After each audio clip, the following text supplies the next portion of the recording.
Helen was so astonished that her pretty eyes widened, and her little mouth formed an so big that one could stuff a cucumber into it. Farron, old Jack, as well as old Jack's son and daughter-in-law, stared at the soaring Galen with disbelief. Old Jack, isn't he the new deckhand that you've just recruited? Why is he able to fly? Old Bath was staring so hard at Galen, who was flying further and further, that his eyeballs almost fell out of their sockets. I don't know either. Great waves of shock and astonishment churned in old Jack's heart. Old Bath was right.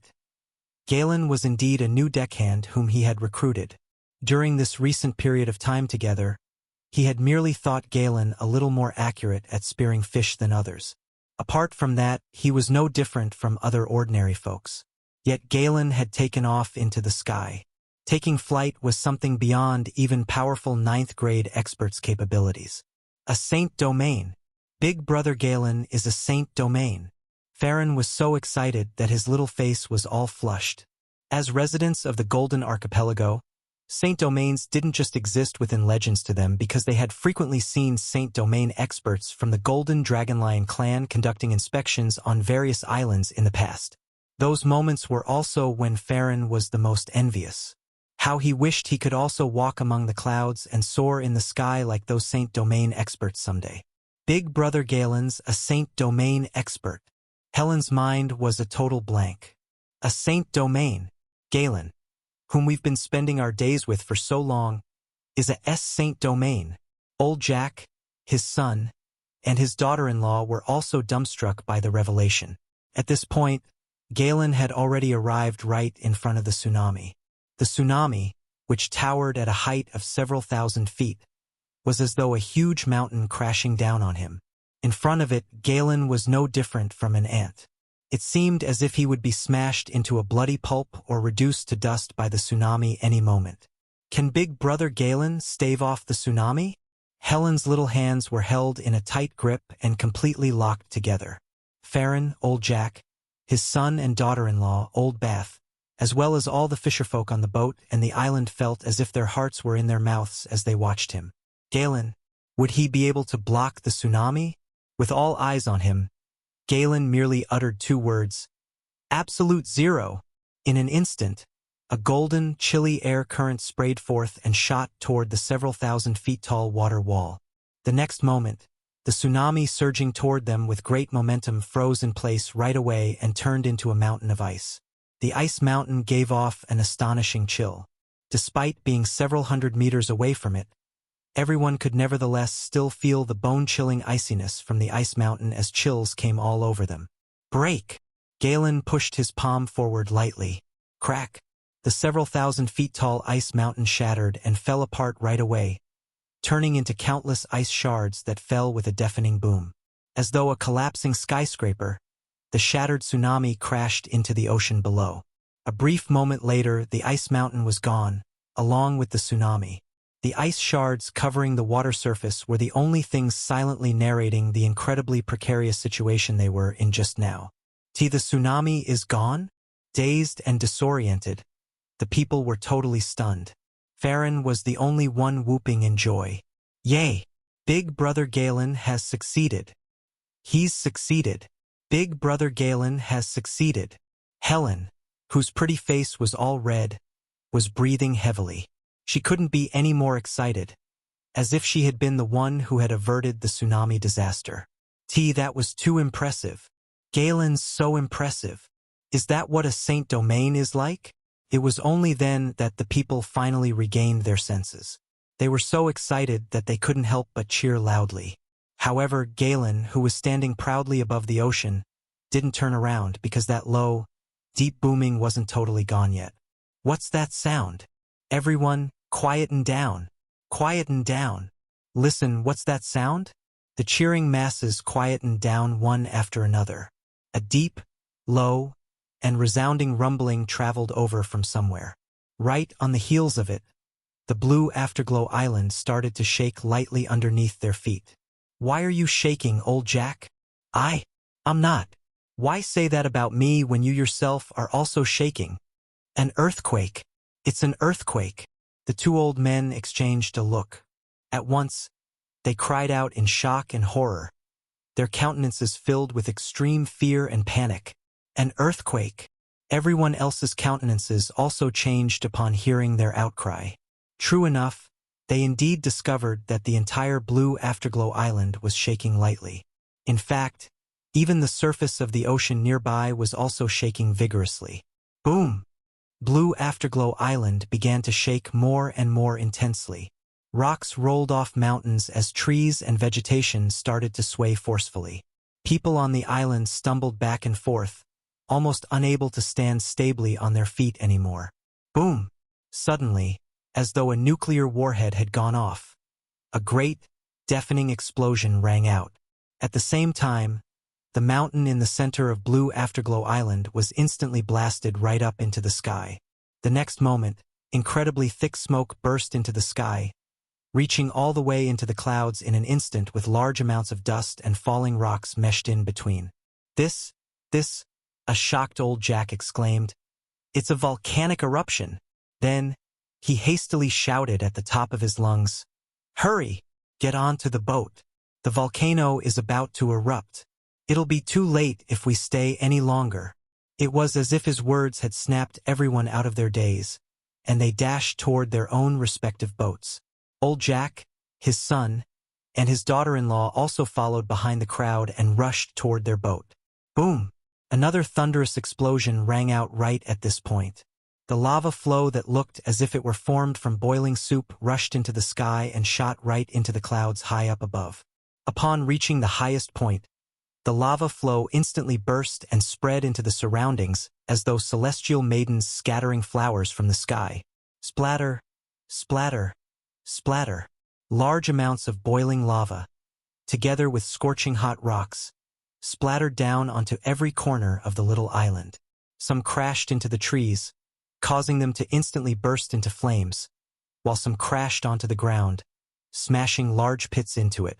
At the same time, an overwhelming amount of volcanic ash also spewed forth from the volcano, spreading into the surroundings at speed as high as 400 kilometers per hour. Everywhere that the volcanic ash enveloped turned deep and dark, with the sun nowhere in sight as if the very depths of hell itself. Run! Hurry and run! We can't get away at all. How could mere humans contend against the wrath of nature? Everyone lost all hope as they watched the boiling lava wantonly splattering everywhere and the volcanic ash surging toward them. Even if they had boarded their boats, how far could they flee? They couldn't escape. Not at all. There was no way he could get away at all. Big Brother Galen, save me! Farron suddenly screamed at the top of his lungs at this point. Although drowned out by the rumbling, booming explosions, his sharp, shrill voice was nevertheless still a reminder to everyone else. Oh yes, there's still Galen. Galen! Help! Big Brother Galen! Helen also looked toward Galen. Whoosh! A light breeze blew past them, and someone was already right above them. It was Galen. Don't worry. No one's going to die. Galen smiled at everyone.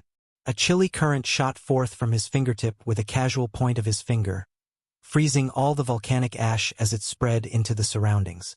A brief moment later, a gigantic ice flower appeared in the sky. Whatever color the volcanic ash was exactly the color of the ice flower. The sight was exceptionally elegant and beautiful. As Galen blew at it casually, the gigantic ice flower then shattered into expansive ice shards that descended from above as though endless amounts of floating snowflakes, forming a breathtakingly beautiful sight. It's gorgeous! Helen couldn't help but gasp in admiration. The beautiful sight also captured everyone else, and they couldn't help but let out several exclamations of astonishment. With a smile, Galen then shot toward the erupting volcano with a flash. It was as if the boiling lava and lethal volcanic ash were non-existent to Galen.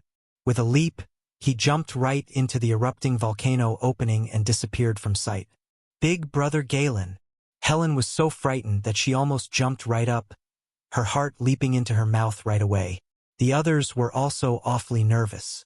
Jumping straight into the mouth of a volcano? That was practically a moth flying straight into the fire.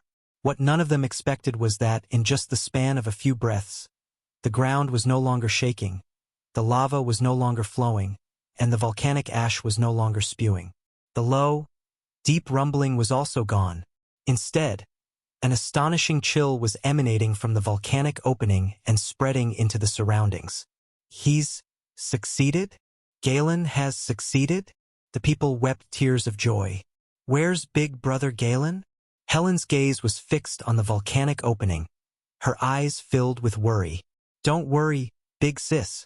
Big Brother Galen's so strong. How could anything possibly go wrong? A giggling Farron then asked, By the way, big sis, what exactly did you want to say to Big Brother Galen just now?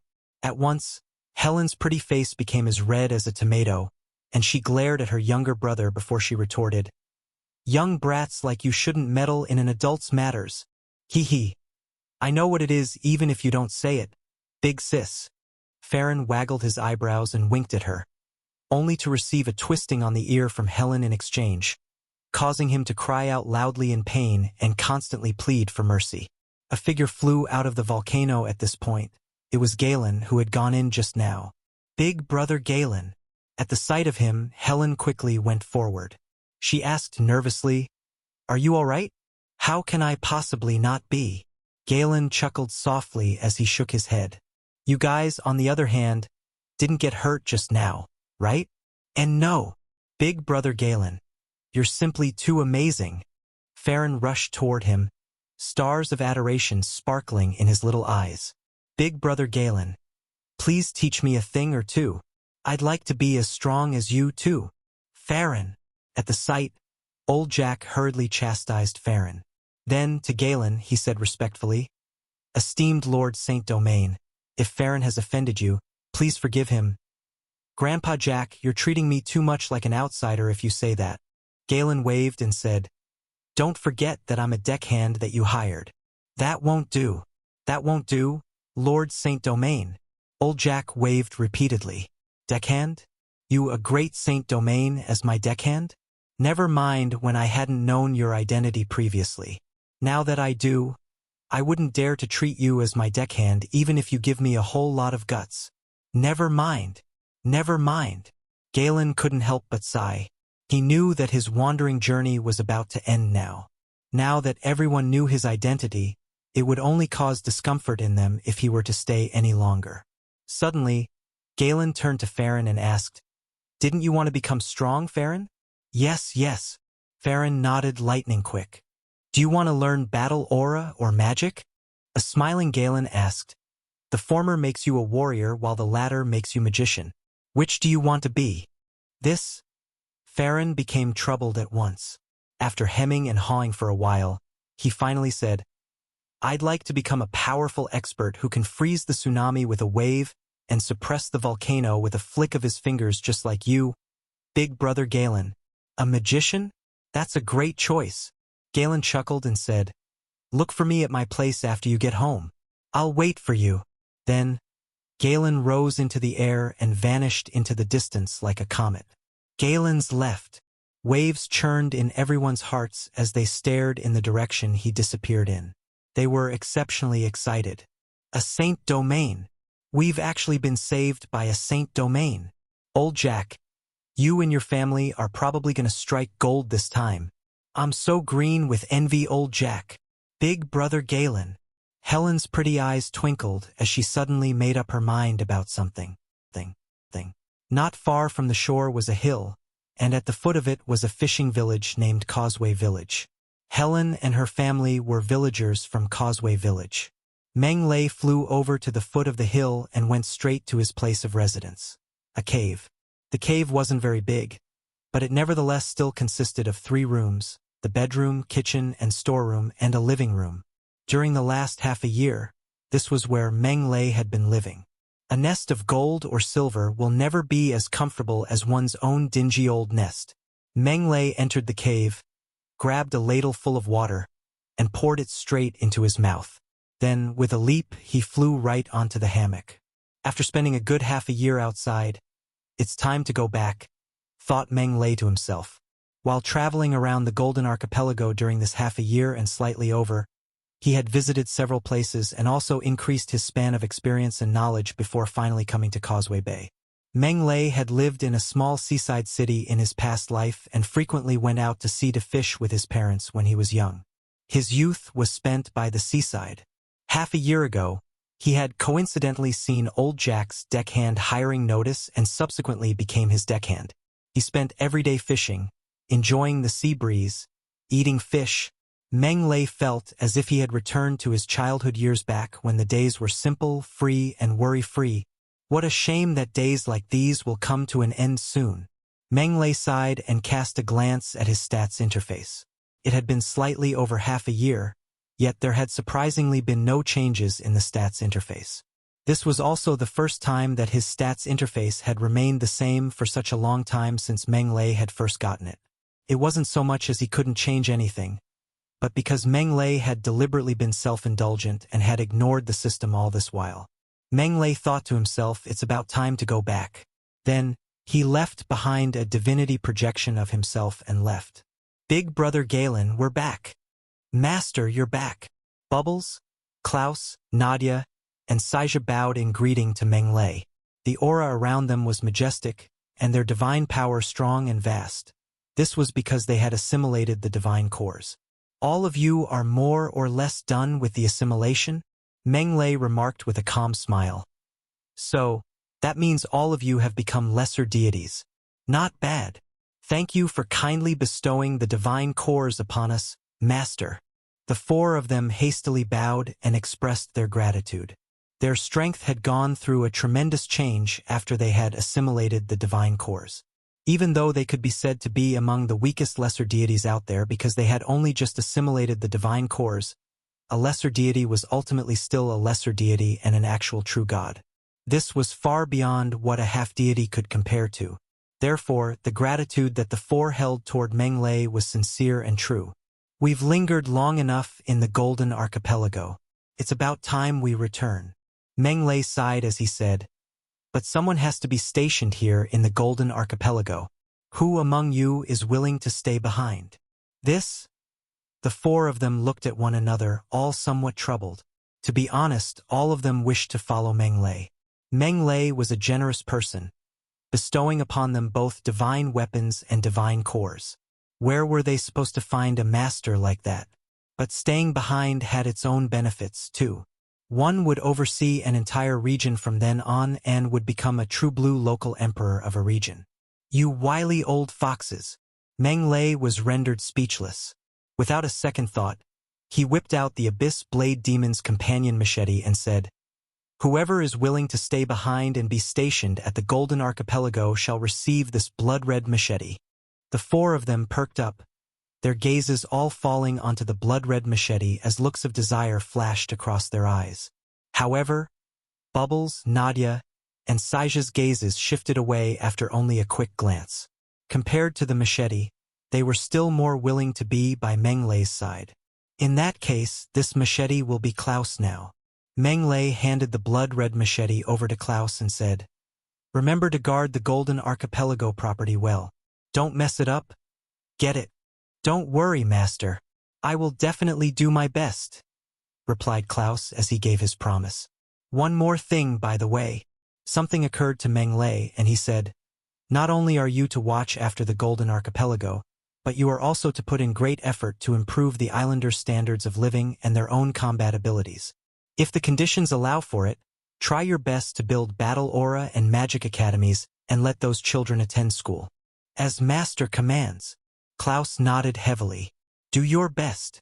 Meng gave Klaus a meaningful look. Then he left with the other three. Take care, Master. Are you returning to the Dragon God Empire, Master? Yeep. It's been more than a year since we've left. I wonder how the Dragon God Empire is and whether that fellow Pahaman has been slacking off. See if I don't give him a good beating if he has.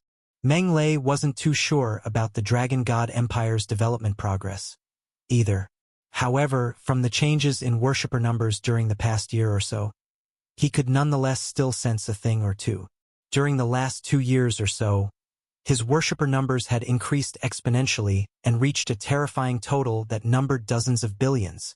He gained close to 10 million worshippers practically every day. Some came from the Dragon God Empire, some from the Titan Empire, and some from the underground world.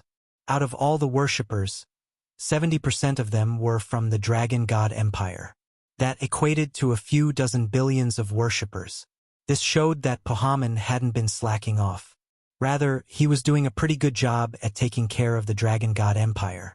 Or at least, he was doing great when it came to spreading faith. The four of them passed through the eastern endless ocean's waters and arrived at the Dragon God Empire. Then, they saw the changes in the Dragon God Empire.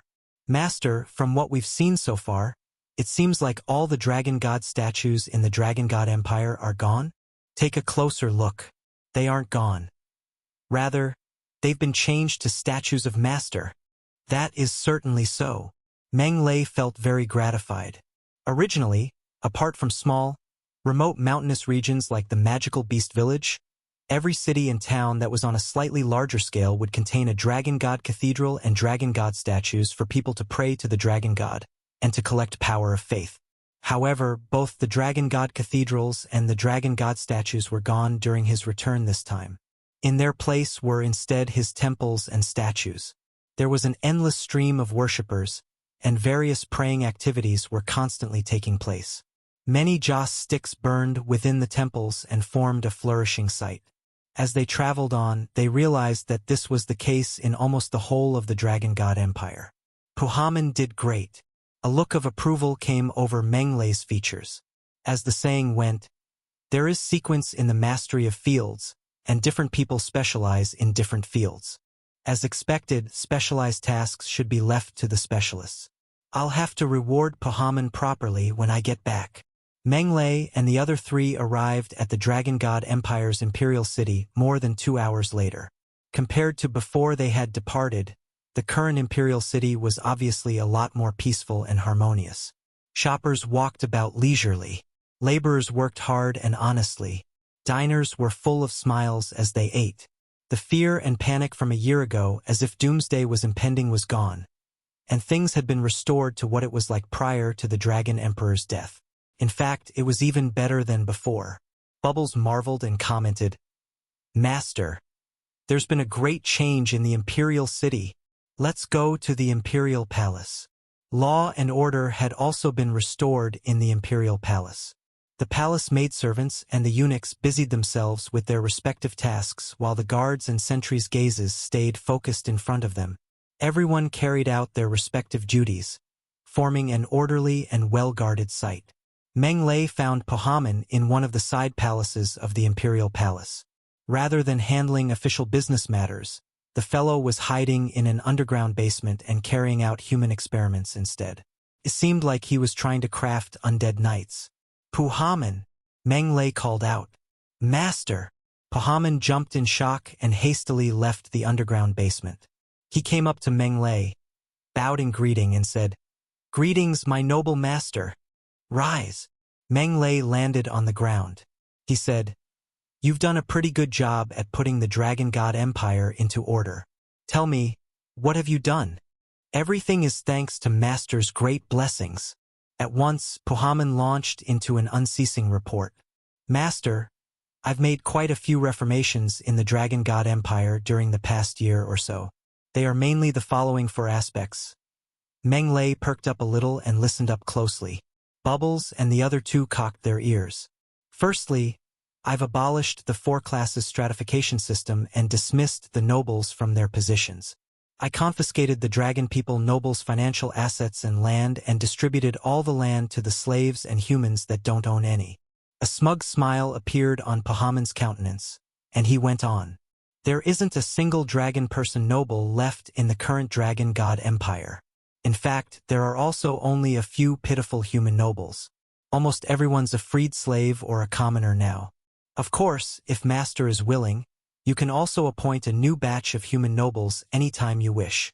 "It's not necessary." Meng waved off the suggestion. "Nobles are parasites that leech off the blood of the commoners at the bottommost tier of the hierarchy. Whether or not nobles will be appointed can be discussed later, but even if they are, they won't be given any territory." "I understand Master's intentions now." Pahaman nodded lightly. Meng praised, "You did great by distributing the land. The people at the bottommost tier of the hierarchy are the true foundation of the empire. Only by distributing the land to them and giving the farmers their own fields will the foundation of the empire be firm and secure. Then he said, "But there's one thing which you didn't enforce sufficiently." "Master, you mean?" A look of puzzlement came over Pahaman's countenance. "You have to pass a law that forbids people from buying and selling land, and also forbids forced acquisition and seizing of land, as well as any other form of land mergers." As a tip, Meng reminded him, "Don't forget, the dragon people nobles might have certainly fallen from power, but what about the human nobles? What about the wealthy merchants? Would they also covet the plots of land that the people have just gotten?" "How wise, master! I have indeed overlooked that." Enlightened, an ashamed look appeared on Pahaman's visage. He understood what Meng meant, of course. In Heaven's Vault continent, land was a symbol of one's status and identity. Whoever owned larger territories or more land would also enjoy a higher status. Therefore, everyone would do their best to acquire more land, such that they would own more. Yet a huge bunch of powerless slaves and weaklings without any background or people backing them up had received large amounts of land at this point. Who wouldn't hunger for it? Who wouldn't be envious? One could easily see just what would happen next. Like what his master had said, various forms of land mergers would definitely take place. When that happened, many slaves and commoners who had only just received their plots of land would lose them once more. Everything that he had done would only act to the human nobles and wealthy merchants' benefit. Master's wisdom is just like the boundless starry skies that take my breath away.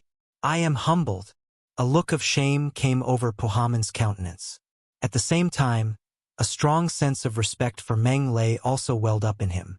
The issue about land mergers indeed hadn't occurred to him previously, yet Meng had pointed it out straight away.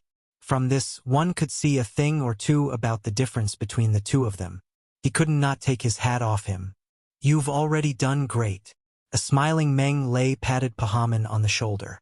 Then, he changed the subject and said, "With that many dragon people nobles in the Dragon God Empire, you must have met with great resistance when you stripped them of their titles and confiscated their properties. Right?" "Yes. It's no ordinary level of difficulty." Pahaman licked his lips, a bloodthirsty smile coming over his features. He said, "But with Master backing me up and my own prowess as a half-deity, I've destroyed all forms of resistance. Revolutions are usually accompanied by bloodbaths. Tell me, how many people have you killed this time?" According to Dragon God Empire laws, however, all the offspring that dragon people nobles produced were also nobles. As a result, in spite of the dragon people's low reproduction rates, the number of dragon people nobles nevertheless still reached frighteningly high numbers after 40,000 years. How would so many dragon people nobles possibly agree to having their titles stripped and financial assets confiscated? This policy was implemented 4 months after you left, Master. It was in progress for a total of 10 months before it was officially completed. Pahaman gave him a bashful smile before he added, "In total, I've only killed fewer than 30-odd million people, I'd say." "Only? Fewer than 30-odd million people?" Meng almost wet himself in shock. A hint of shock and horror surfaced in his eyes as he looked at Pahaman.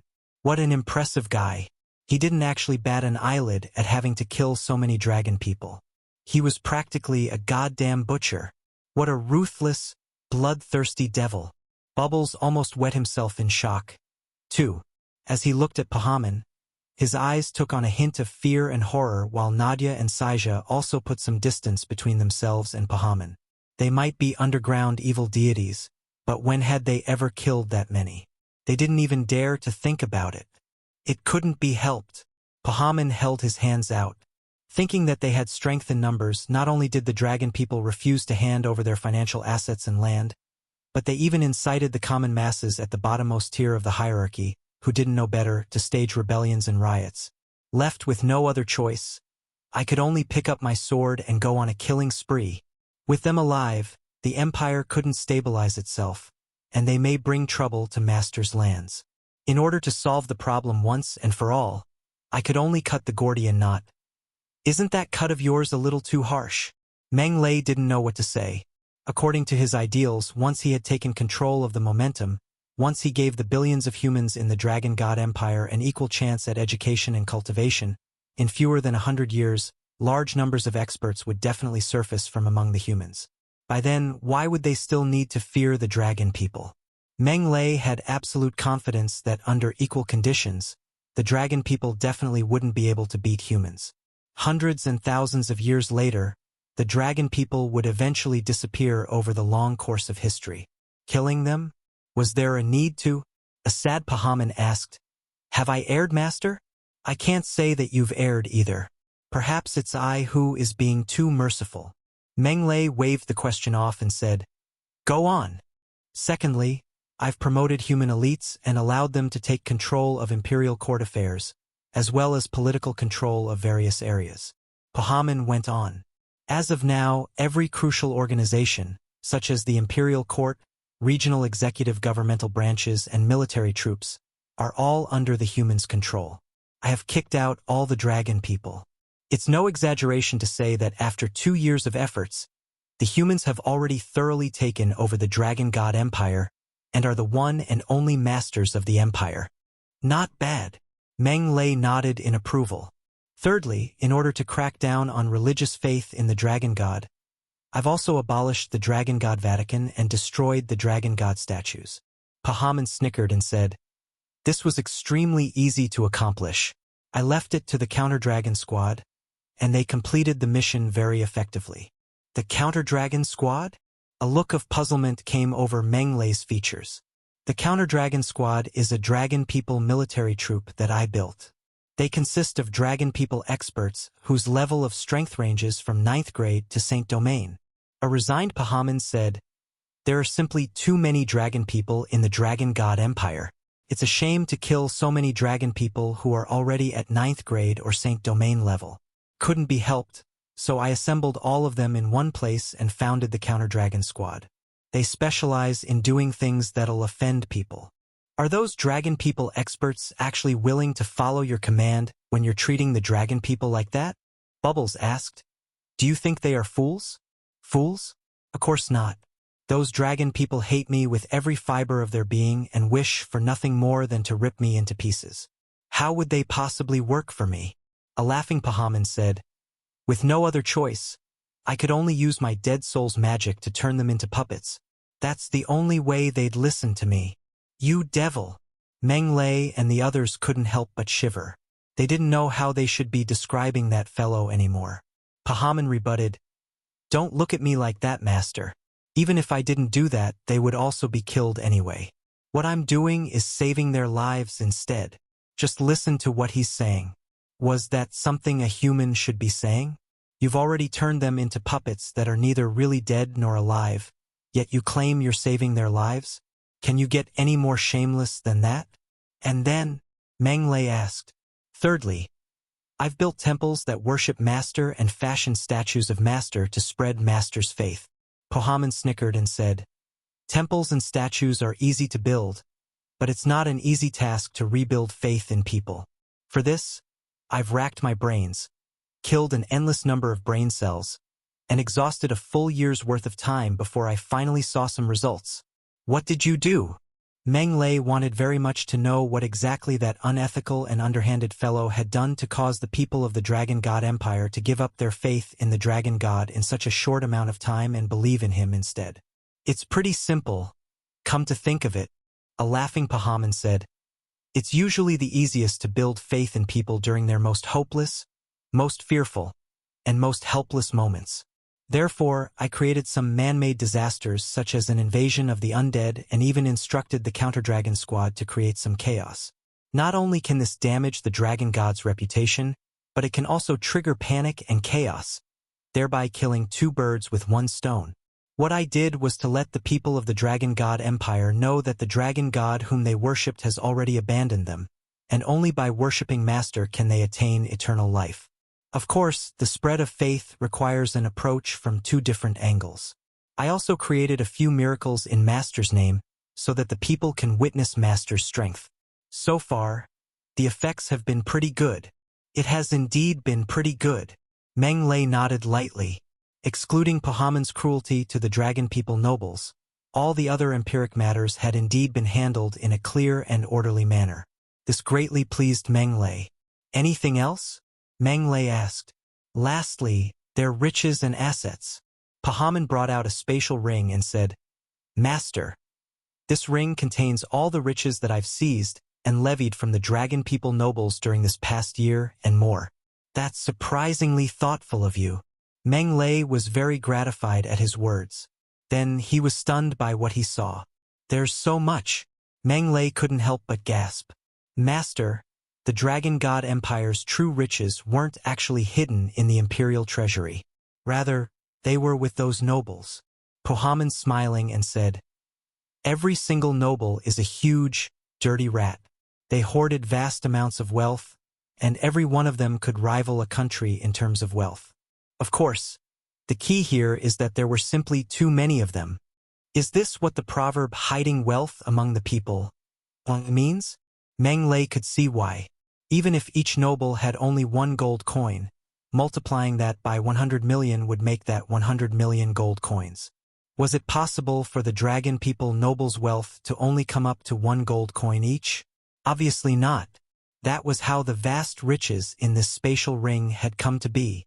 Without a second word, Meng transferred all the gold coins, and laws of nature origin crystals inside into the system. His wealth value began to spike sharply right away. The whole process lasted a minute before it ended. The current wealth value flabbergasted and deeply astounded Meng. Wealth: 688.82 million laws of nature origin crystals. Riches of 688.82 million laws of nature origin crystals. That's actually 10 times the amount from before. Incredible. Unbelievable. I made a pretty fierce killing this time. Meng suppressed the excitement in him and looked at Pahamon. He asked, You've made a great contribution this time, Pahamon. What kind of reward would you like? Pahamon waved repeatedly and said, Reward? How dare I ask for rewards for doing my best for Master? Even though he had been very indignant about submitting to Meng in the beginning, Meng had ultimately rescued him, after all.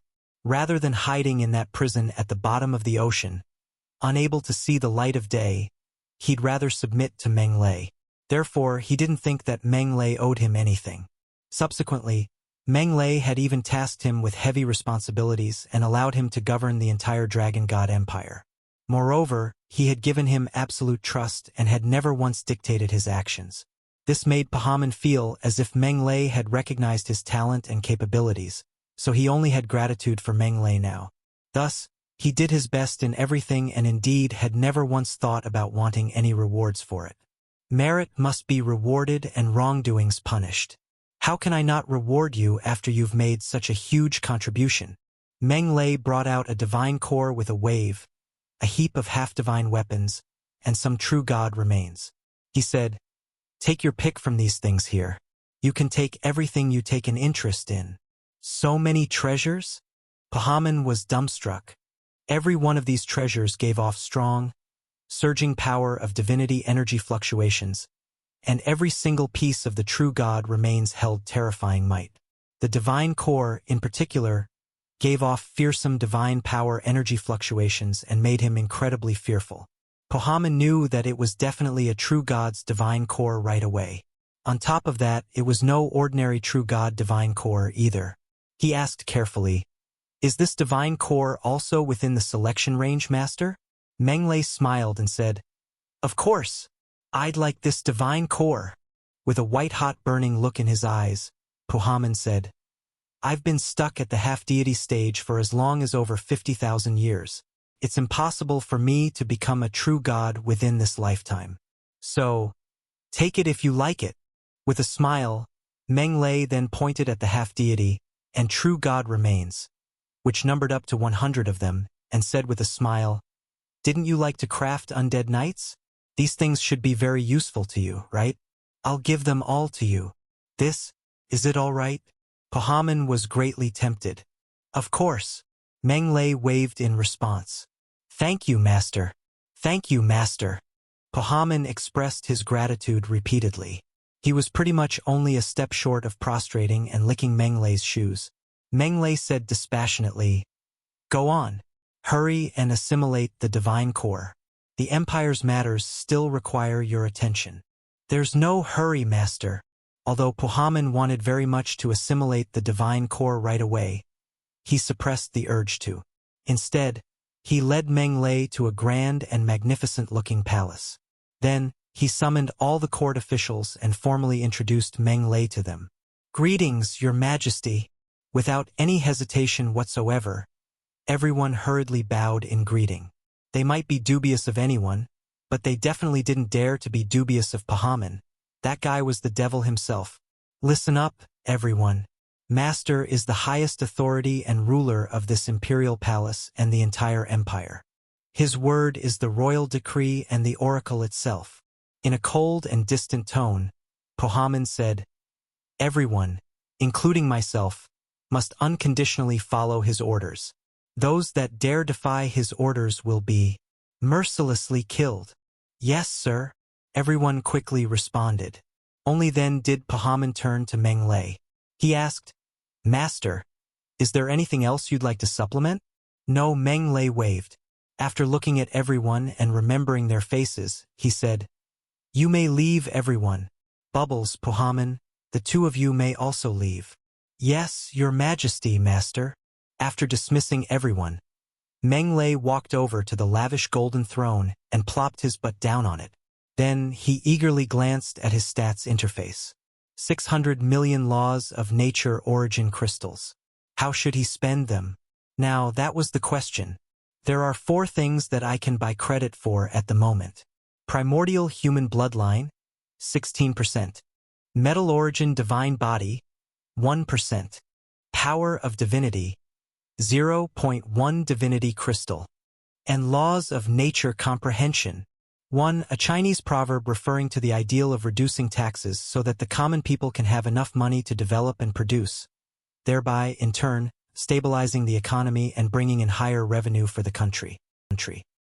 I can, however, buy some credit for my power of divinity. System. Get me power of divinity equivalent to 10,000 divinity crystals. Whoosh! His wealth instantly shrank by 100 million laws of nature origin crystals. At the same time, his power of divinity reserves also went up to 10,000 divinity crystals. As for laws of nature comprehension, I shouldn't be in such a hurry to buy credit for it. I can do it after I've enhanced my divine spirit instead. The price will definitely be even lower at that point. Meng Lei hastily ended the credit buying session. Then, he ordered, "System, give me 10,000 limitless pickups." Ding! Assimilation successful. You have obtained a divine core. Will you assimilate it? Ding! Assimilation successful. You have obtained a fusion laws of nature fragment. Will you assimilate it? Meng Lei didn't go anywhere at all during the next 2 days but stayed in the palace and did limitless pickups instead. In total, he did more than 200,000 limitless pickups. It was hard to tell whether it was because he did too many limitless pickups, but Meng Lei's luck wasn't too good. Everything he picked up was very mediocre. Nevertheless, because of the sheer number of pickups he did, he still managed to pick up quite a few good things. Firstly, he had picked up 26 divine cores. Although they were all lesser deities' divine cores, there were thankfully quite a few of them, so he could use them to reward his subordinates. Next was laws of nature fragments. A large majority of them were naturally single elemental ones, with only a handful being fusion laws of nature fragments. There were 19 double elemental fusion laws of nature fragments and 4 triple elemental ones. These were considered commonplace. What was astonishing, however, was that he had actually picked up a quadruple elemental fusion laws of nature fragment, ice, metal, dark, and fire. Even though the assimilation rate was only 0.1%, it had nevertheless successfully opened the gates to quadruple elemental laws of nature assimilation for Meng Lei. This meant that once Meng Lei enhanced the assimilation rate to 100%, he would, in terms of cultivation stage, rival a higher deity who had already assimilated 4 types of laws of nature. He would then only be 1 type away from becoming a great perfection higher deity that had assimilated 5 types of laws of nature. This meant that once he enhanced it to 100%, Meng Lei would be able to manifest a divine core and become a deity. On top of that, he would go straight to becoming a higher deity that had already assimilated 4 types of laws of nature. The tragic thing, however, was that it was simply too expensive to buy credit for quadruple elemental laws of nature assimilation. He couldn't afford it at all. Thirdly, he also got 11 true god dead bodies, out of which 6 were divine beast carcasses, and 5 were true gods' divine bodies. The divine bodies were of mediocre strength, so they weren't of much use to Meng. However, one did bring him an amazing special ability, transformation. Yes, transformation. The kind that was similar to Mystique's in the X-Men series and allowed people to transform into all kinds of forms. Although it didn't provide any combat boost, it was nevertheless still a very useful ability. Meng liked it very much. Lastly, he also picked up some random knickknacks. They weren't of any use at all, and Meng couldn't even be bothered to look at them. After he was more or less done with the pickups, Meng finally walked out of the palace. Bubbles and the other 2, who were waiting outside the palace, bowed in greeting respectfully. "Let's go. Accompany me for a walk outside." Meng then brought the 3 half-deities with him and started to wander about the city. "Your Majesty! Your Majesty!" Everywhere they passed through, all the palace maidservants, eunuchs, and guards that they encountered bowed respectfully to them. Their expressions couldn't get any more reverent. "Is Pohaman still not out yet?" Meng asked as they walked about. "Not yet, Master," Bubbles answered. "Assimilating divine cores requires time. It's not that fast." Meng nodded slightly in response. Assimilating divine cores wasn't as simple as claiming ownership of divine weapons where one needed only to drip their blood, and they would be done. Not only did one need to comprehend the laws of nature involved, but they also needed to refine their power of divinity. It was fairly a troublesome process. "Please, we'd like to meet with Chief Director Pohaman. Something terrible has happened." Suddenly, some noise was heard coming from ahead of them. The palace guards had actually stopped a few officials. "Let's go over and take a look." Meng led the rest over. He asked, "What's going on here?" "Greetings, Your Majesty." The palace guards hastily got down on one knee. At the sight, the few officials also hurriedly got down on their knees and bowed. "You may rise." Meng waved. Then he asked, "What are all of you making such a fuss over here for?" "Your Majesty." An official hastily brought out a piece of joss paper. Slightly panicked and fearful, he said, "Your Majesty, a rain of light suddenly fell from the sky in the imperial city during the wee hours this morning. The rain of light splattered onto the ground and actually turned into pieces of joss paper. On top of that, someone even wrote that. At this point, the official started stammering, actually somewhat unable to bring himself to continue speaking. Meng raised an eyebrow and asked, "What's written on it?" I dare not say it, Your Majesty." The official had a fearful look on his countenance. "Dare not say it?" Meng became even more puzzled. He casually took the joss paper from the official and took a look at it. An article, written in a common language in Heaven's Vault continent, was written on it. The main gist of it was, Meng, the great deity whom the dragon god empire worshipped, was actually the reincarnation of a wicked devil from the demon realm. In order to rule over Heaven's Vault continent, he had scourged the lives of many and gone as far as to slaughter the dragon god empire emperor, wipe out the dragon people nobles, forbid prayers to the dragon god. The long and verbose article painted Meng as a perverse and heinous wicked devil that ate children's brains raw and fed on human flesh every day. How dare they? Bubbles flew into a thundering rage. Who is so audacious as to actually slander Master? If I find them, I'll definitely rip them into shreds. He's already come all the way here even without you going after him. Meng shook his head and chuckled. The last part of the text on this piece of joss paper is essentially him throwing down the gauntlet. He'll be coming to the Dragon God Empire's imperial city a month later to slay me, the wicked devil, and rid the world of an evil. Who's so bold to do something like that, Master? Bubbles' eyes widened in astonishment. He asked, "Did he sign off?" He did. Meng passed the piece of paper to Bubbles with a slight smile. Bubbles quickly took the paper from him and glanced at it. He couldn't help but exclaim, "Horus Theodore! To think it's him! How can that be? Bubbles? Do you know that guy?" Meng was rather astonished. "Yes, of course. I grew up listening to legends about him. How can I possibly not know about him?" Bubbles nodded slowly, though his countenance was extremely grave.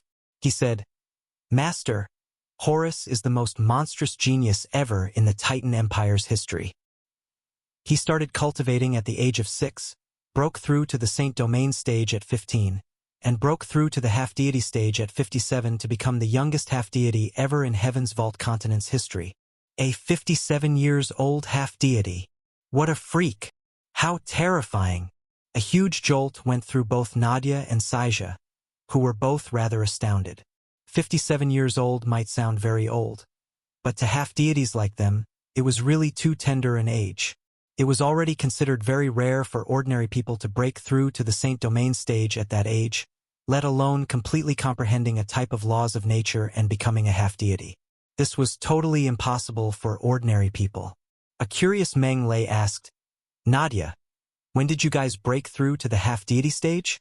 "Master, my aptitude is mediocre, so I only barely managed to break through and become a half-deity at 12,958 years old." A somewhat embarrassed Nadia replied, her pretty face slightly red. "I broke through 4,000 years earlier than Nadia and became a half-deity at 8,976 years old." Saija looked a little proud of herself. "What about you, Bubbles?" Meng asked. Bubbles gave Nadia and Saija a smug look and replied, "I became a half-deity earlier than both of them. I broke through when I was 3,238 years old." "That's not counted." Both Nadia and Saija turned to Bubbles with expressions of scorn. They said, "You only became a half-deity because you comprehended the demon realm's laws of nature. That's purely just opportunistic trickery. What's wrong with comprehending the demon realm's laws of nature? I was still physically in Heaven's Vault Continent." Bubbles glared at them. "Am I not a Heaven's Vault Continent half-deity? What kind of Heaven's Vault Continent half-deity are you? I told you, what you've comprehended is the demon realm's laws of nature." The two female half-deities didn't back down at all. They said, "Laws of nature are much clearer in the demon realm than in Heaven's Vault Continent, so it's also way easier to become a half-deity. You can't be considered a true Heaven's Vault Continent half-deity at all. Why don't the two of you try to sense the demon realm if you're that capable, then?" Bubbles sneered, "I'm able to sense the demon realm because I'm capable." All right, cut it out, all of you." At the sight of the trio arguing, Meng spoke up and broke up the fight. He said, "Bubbles, what's a big man like you arguing so much with the ladies for? Continue with what you were saying." "Humph." Bubbles glared viciously at the two women before he went on. "After he became a half-deity, Horus also met with the same problem as us. He didn't have any worshippers. Master, you should also know that when one becomes a half-deity, things are no longer about talent, diligence, and opportunities anymore. One needs worshippers." Bubbles shook his head and said, "Without any worshippers, there won't be any power of faith. Without any power of faith, there won't be any power of divinity. Neither will one's divine spirit become stronger." Meng nodded slowly. "That's right. No matter how great one's talent may be, it'll only be for naught." Thus, Horus broke through the void and left Heaven's Vault Continent. As for where he went, no one knows. All we know is that he has left for good. Bubbles said with a frown. "Nothing was heard of him in the following 30,000-odd years ever since. Never would I have ever thought that he would show up again." Meng narrowed his eyes and asked cheerfully, "Someone who's disappeared for 30,000 years is putting on such a flashy display after suddenly showing up again. Is Horus trying to announce his return to everyone? I'm afraid it's not that simple." Nadia, whose eyes were fixed on the joss paper, said, "These tricks that Horus is using are customary tactics that we underground half-deities use when fighting for power of faith. Slandering the other party, and then defeating and killing them in front of their worshippers is the fastest way to dissolve their worshippers' faith." "You mean?" Meng raised an eyebrow. Horus is likely doing this because he wants to spread his faith, too. Saija nodded and said, slandering Master and painting you as a wicked devil, killing you in front of everyone in order to dissolve the people's faith in you, and then ultimately replacing you. That guy is pretty scheming. Meng Lei shook his head and chuckled softly. Then, he said, even if he wants to kill me, it'll first depend on whether or not he has the skill to. Otherwise, it'll only backfire. Master is right, a smiling Nadia said. As long as Master can kill him, all the rumors that he has spread shall naturally collapse in the light of facts. Instead, it'll even leave behind the impression that Master is unbeatable, thereby deepening the worshippers' faith in Master. Exactly. Meng Lei nodded lightly. Since that's the case, then let's make proper preparations for him. How can we not cooperate with him when he's coming all the way from afar? Master, you mean? The trio quickly turned to Meng Lei. Send the order. 1 month later, I shall ascend the throne at the summit of Mount Dragon God and become the new master of this empire. The official name of the dynasty shall be the Meng Lei Empire. Yes, Master. 1. Also known as ghost or spirit money. They are sheets of paper made into burnt offerings common in Chinese ancestral worship. For a while, the Dragon God Empire, which had only just gone through a few serious upheavals and hadn't yet completely recovered, was swept into even fiercer and more surging waves. The great god Meng Lei is a devil from the demon realm? Perverse? Heinous? The rain of light from above is a warning from the deities. This is a sign from the gods. We have to believe in it. Rumors. These are purely just rumors. The great god Meng Lei took down the nobles, distributed the lands, and allowed us, slaves, to see better days. How can he possibly be a devil? Toward the news brought by the rain of light, some scoffed at it, but more thought of it as a sign from the gods and started to waver. For a while, everyone in the whole of the Dragon God Empire was in a state of alarm and anxiety, and the vast Dragon God Empire was shrouded in a fearful atmosphere once more. Yet another heavyweight piece of news also began to make the rounds at this point. A month later, Meng Lei would ascend the throne on Mount Dragon God's summit and become the empire's new emperor. Additionally, he was also sincerely inviting the other 3 empires to come and watch the ceremony. The moment the news was out, the people's hearts entered even bigger turmoil. Since time immemorial, the far northern wastelands had always been the Beast People's territory. For millions of years, the Beast People Empire had been thriving and proliferating on the wastelands across generations. Beast People tribes of varying sizes were littered all about every corner of the far northern wastelands. They did their best to make use of everything that the wastelands gave them, pursuing survival with dogged resilience. The Beast People Royal Court was located in the far northern wastelands' central region. There, the lands weren't endless wilderness, but a continuous stretch of mountain ranges and primeval forests instead. Verdant, thick ancient trees and rich, lush vegetation adorned the area. Beast roars could be heard while unusual-looking birds soared. The whole mountain range was linked together into an encirclement that surrounded the Beast People Royal Court, forming a natural defensive barrier and protecting it. Therefore, the Beast People also called the mountain range the Beast God Mountain Range, likening it to the great beast god protecting the Beast People Empire from the flames of war. At the Imperial Palace in the Beast People Royal Court, compared to the Dragon God Empire's lavishness and grandeur, and the Titan Empire's heroic spirit and gallantry, the Beast People Empire's Imperial Palace came across as one that was extremely simple and unadorned. The Imperial Palace was simple and plain as it was formed from stacking rocks on top of one another and using round wooden rods as ceiling beams. Even the chairs that the Beast Emperor and his officials were seated on were sculpted from rocks. None of the Dragon God Empire's extravagance and grandeur could be seen here at all. It wasn't so much that the Beast People Empire was as poor as a church mouse and couldn't even afford to smith a few decent chairs. Rather, this was a deliberate move by the current Beast Emperor. The current Beast Emperor was named Grom Lexer, an emperor with great skill and strategy. His roots were in the mountains and wilderness. Thus, he knew very well the people's suffering and hardships. Therefore, since the day he ascended the throne, The Beast Emperor had sworn to lead the Beast People Empire out of the resources-scarce and supplies-barren far northern wastelands and into more fertile lands. That was also what Grom Lexer had done. In the 100-odd years since he had taken over the throne, the Beast People Empire had annihilated dozens of big and small kingdoms around it, such as the Earth Fairy Kingdom, the Man-Eating Demon Kingdom, the Halfling Kingdom, the Far Northern Icelands Kingdom, the Dwarf Kingdom, and so on.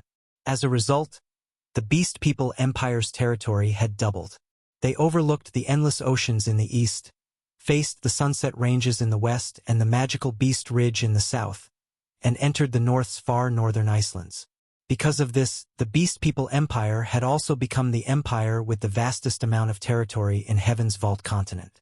Aside from expanding national territories, Grom Lexer was also very accomplished in managing the empire's internal affairs.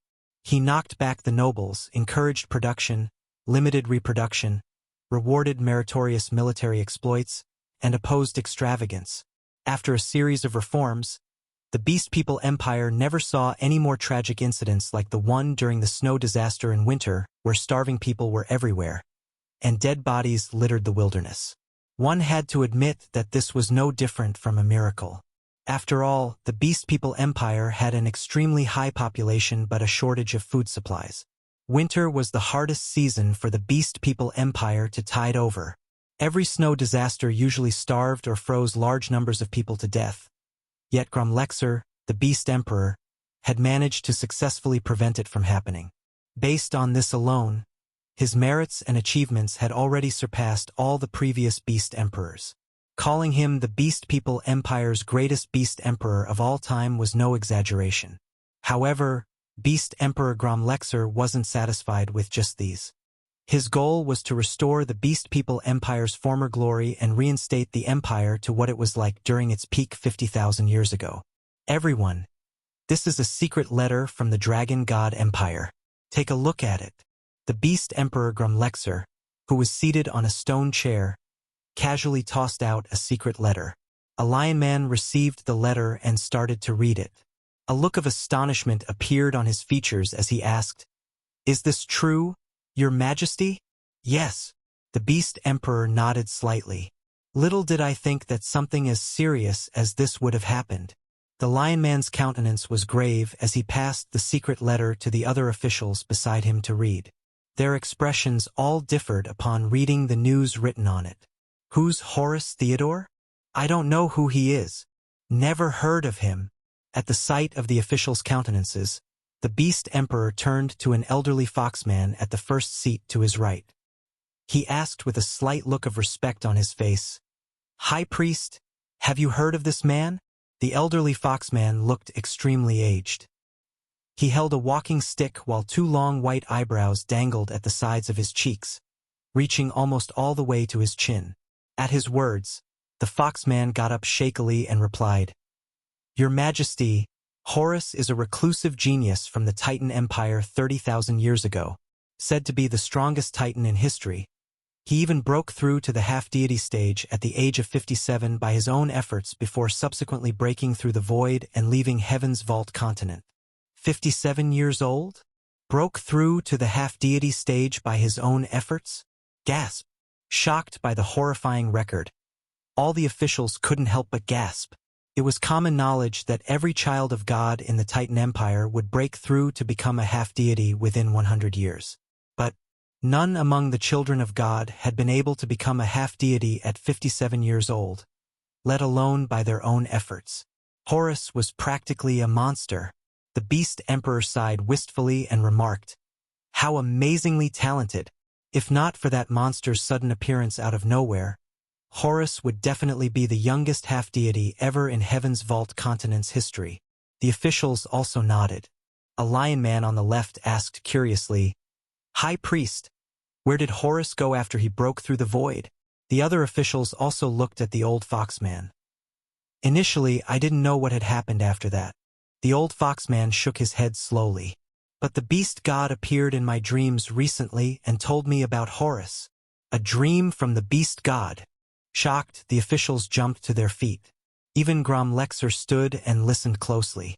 After Horus broke through the void, He wandered the void during the last 30,000 years before finally finding a remote existential plane somewhere and settling down there to spread his faith. The old foxman was simply too advanced in age. Even speaking a couple of lines took a huge toll on him, and he couldn't stop coughing. Under the nourishment of power of faith, Horus successfully broke through to become a true god 8,000 years ago, becoming the next true god from Heaven's Vault continent following the dragon god. A true god. That guy's actually succeeded. Looks of astonishment came over everyone's faces. The progression from a half-deity to a true god might seem only as far as a single step, but it was no different from an insurmountable obstacle in reality. In the whole of Heaven's Vault continent's long history, half-deities were a dime a dozen, yet only 4 had truly been able to become true gods: the fairy goddess, the titan spiritual god, the great beast god, and the dragon god. And now Horus would be joining their ranks. He had succeeded. He was Heaven's Vault continent's 5th true god. Following that, Horus pledged allegiance to the titan spiritual god, became one of the true gods under his command, and was bestowed upon with 6 material planes. The old foxman sighed. With billions of lives on 6 material planes producing power of faith to nourish him, even his holiness, the beast god, has no idea just how strong Horus has become after 8,000 years. Bestowed with 6 material planes. Everyone looked astounded at his words. To bestow 6 material planes upon him at one go, the Titan spiritual god was honestly too generous. A shrewd gleam flashed in Grom Lexer's eyes as he asked, "In other words, Horus is extremely strong?" "Yes, your majesty." The elderly foxman panted as he said, "Per the beast god's instructions, the Titan spiritual god's purpose in deploying Horus to Heaven's Vault continent is to punish Meng and maintain the Titan Empire's rule, while seizing the opportunity to fight for the Dragon God Empire at the same time. Your Majesty may act at your own discretion." The Beast Emperor was sorely tempted. Located in the east, the Dragon God Empire had mild temperatures and rich, abundant resources. It was 10 times, no, 100 times more fertile than the barren far northern wastelands. He wanted to take over the Dragon God Empire's territory, even in his dreams. But, is your Majesty having reservations regarding Horus? The old foxman was old but intelligent. The Beast Emperor nodded lightly and replied, "Since Horus has already become a true god, Meng undoubtedly wouldn't be his match, but neither does the Beast People Empire have any powerhouses that can contend against Horus." "Don't worry, your Majesty." The old foxman let out a hoarse-sounding chuckle. "Your Majesty, you can do whatever you want without any worries. The great His Holiness, the Beast God, naturally has ways to deal with Horus." A huge jolt went through the Beast Emperor, and bright, shrewd glints flashed in his eyes. With the old High Priest's promise, there's no longer anything to fear. The Dragon God Empire will be mine. Send my orders. Whoosh! All the court officials bowed and listened respectfully. Assemble the 10 major military units and head south at once.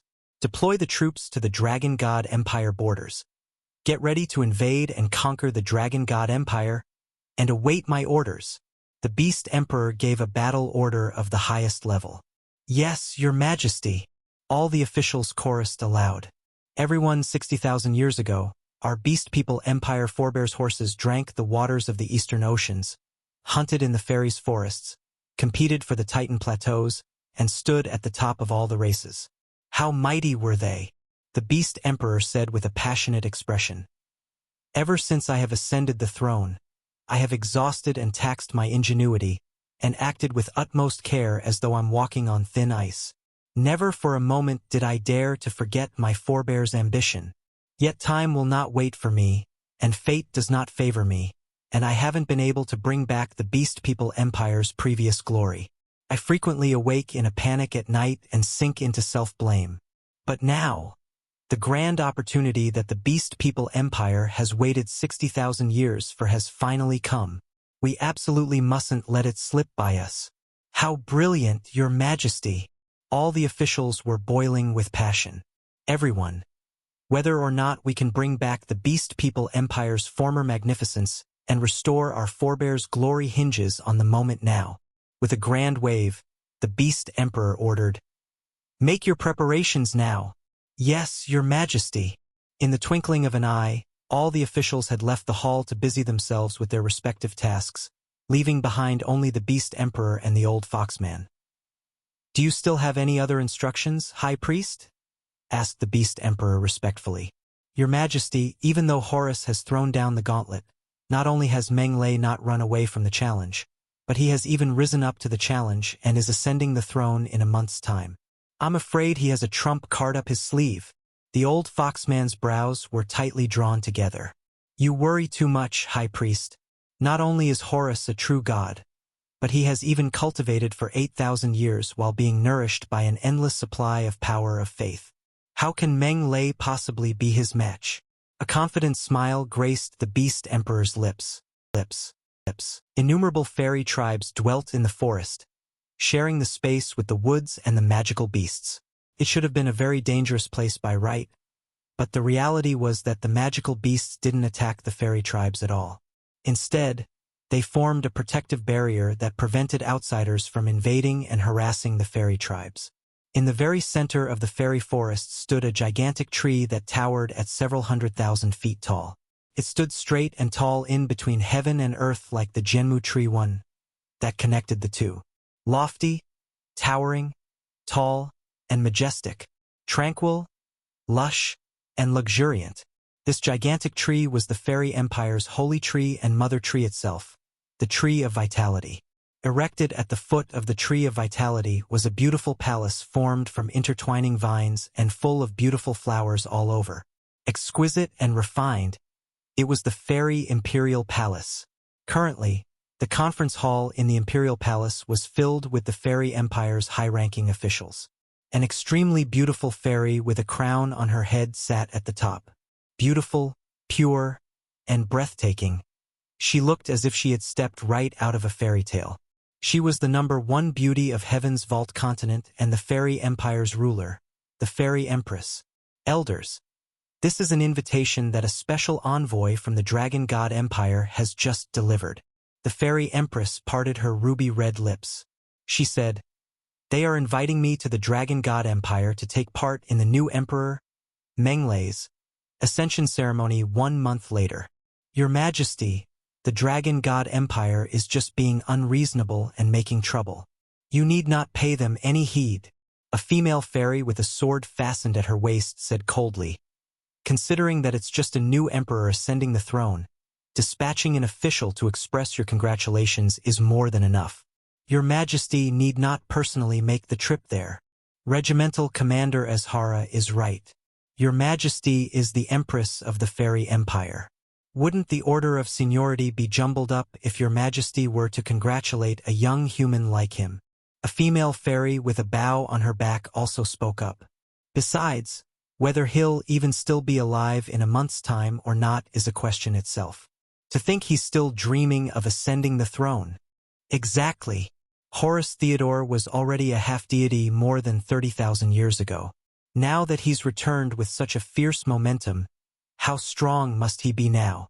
As the saying goes, those who come bear ill intentions, while those that don't are nowhere near. With Horus's talent, he's probably already become a true god during these last 30,000 years. That makes sense. To think he's still in the mood to ascend the throne when a true god is coming right at him. He's ultimately still too young. Little does he know that those who overdo it easily offend others. There's also something else that I'm worried about. Now that Meng has seized the Dragon God Empire and destroyed the Dragon God's one and only power of faith domain, how could the Dragon God possibly let him off? That makes sense. The Dragon God would never overlook this. Upon hearing the officials' opinions, the Fairy Empress nodded slightly and said, "I've heard your voices, everyone. In that case, we'll dispatch an envoy to the Buzz." At that moment, a terrifying wave of divine power suddenly descended upon the Fairy Empress from above. At once, the aura around the Fairy Empress changed, becoming austere, holy, and solemn. The goddess has descended. At the sight, all the officials in the hall hastily got up from their seats and bowed at the Fairy Empress, their countenances much more respectful than before. The Fairy Empress made no response. A brief moment later, the terrifying divine power disappeared, and the fairy empress resumed her previous demeanor. Has she left? Her Holiness the goddess has left. The fairies breathed sighs of relief. Then, they quickly turned to the fairy empress and asked, "Your Majesty, has Her Holiness the goddess issued any holy decrees?" "Yes, she has," the fairy empress said with a wry smile. "Her Holiness has instructed us to take utmost care to protect Meng. We mustn't allow Horus to kill him." "This?" The fairies looked at one another, looks of puzzlement surfacing on their faces. Protect Meng? What kind of situation was this? Who exactly is Meng? Her Holiness has actually specially issued a holy decree to order us to protect him. Isn't this a little too unfathomable? Aren't there rumors that Meng is an evil deity reincarnate? Might he actually be a deity reincarnate? And on top of that, even Her Holiness' friend. You don't say that might really just be the case. Women would always be the most gossipy creatures in the world, even if they were a bunch of fairies. Since Her Holiness has issued a holy decree, then we must obey it. The fairy empress said, "I'm thinking of sending an official to the Dragon God Empire to observe the ceremony, while I also secretly head there myself. Any objections?" "As per your Majesty's command." The fairies bowed in agreement. "Since that's the case, then make the preparations," the fairy empress said softly. "This won't be just any ordinary ceremony observance. I should think that everyone knows what needs to be prepared, so I won't elaborate any further." "Yes, your Majesty." In the Titan Empire's imperial palace in the Titan Colossal City. "Inviting me to observe the ceremony? Her. It's probably more like he's ordering me to go." The Thunder Titan Emperor gnashed his teeth as he sat on his throne. He sneered. "Don't worry, I'll definitely be there. Not only will I be there, but I'll even watch you die with my own 2 eyes." Looks of excitement also adorned the faces of the officials in the hall. The Titan Empire had been thoroughly embarrassed after the whole debacle previously caused by Meng, which had resulted in the loss of all their half-deity grandmasters. Everyone had been terribly enraged since then. And now, the time for them, the Titan Empire, to avenge themselves was finally here. The Thunder Titan Emperor ordered, "Send my orders. The 12 military units are to assemble at the borders between the Great Earth Pillar Nation and the Dragon God Empire. Once that renegade is dead, the troops are to crush the Dragon God Empire with their supreme might, as per your Majesty's command." Following their respective emperors' commands, the 2 massive behemoths, the Beast People Empire and the Titan Empire, transformed into war machines. Troops assembled and raced toward the borders. The Dragon God Empire's informers naturally also noticed the changes taking place in the 2 empires. For a while, letters were sent to Meng's desk from the 2 empires like falling snowflakes. However, Emperor Meng paid them no heed at all. Instead, they sent all the court officials into a terrible panic. By assembling their troops, the 2 empires are obviously intending to create trouble on the day that His Majesty ascends the throne. What are we to do? The Beast People Empire has 10 major military units while the Titan Empire has 12.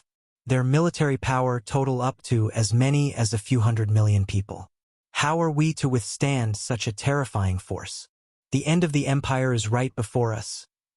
The court was in utter chaos, and all the officials were terribly anxious. Yet Meng wouldn't even spare them the time of the day. This threw them into a terrible panic. To be honest, all the officials knew this very well. The Beast People Empire and the Titan Empire's troops were of no threat. The real threat was the man who had challenged Meng, Horus Theodore. Should Meng lose the battle or even die in battle, the Beast People Empire and the Titan Empire would rip the Dragon God Empire into shreds like starving, ravenous wolves. But should Meng win, it would then be a completely different scenario.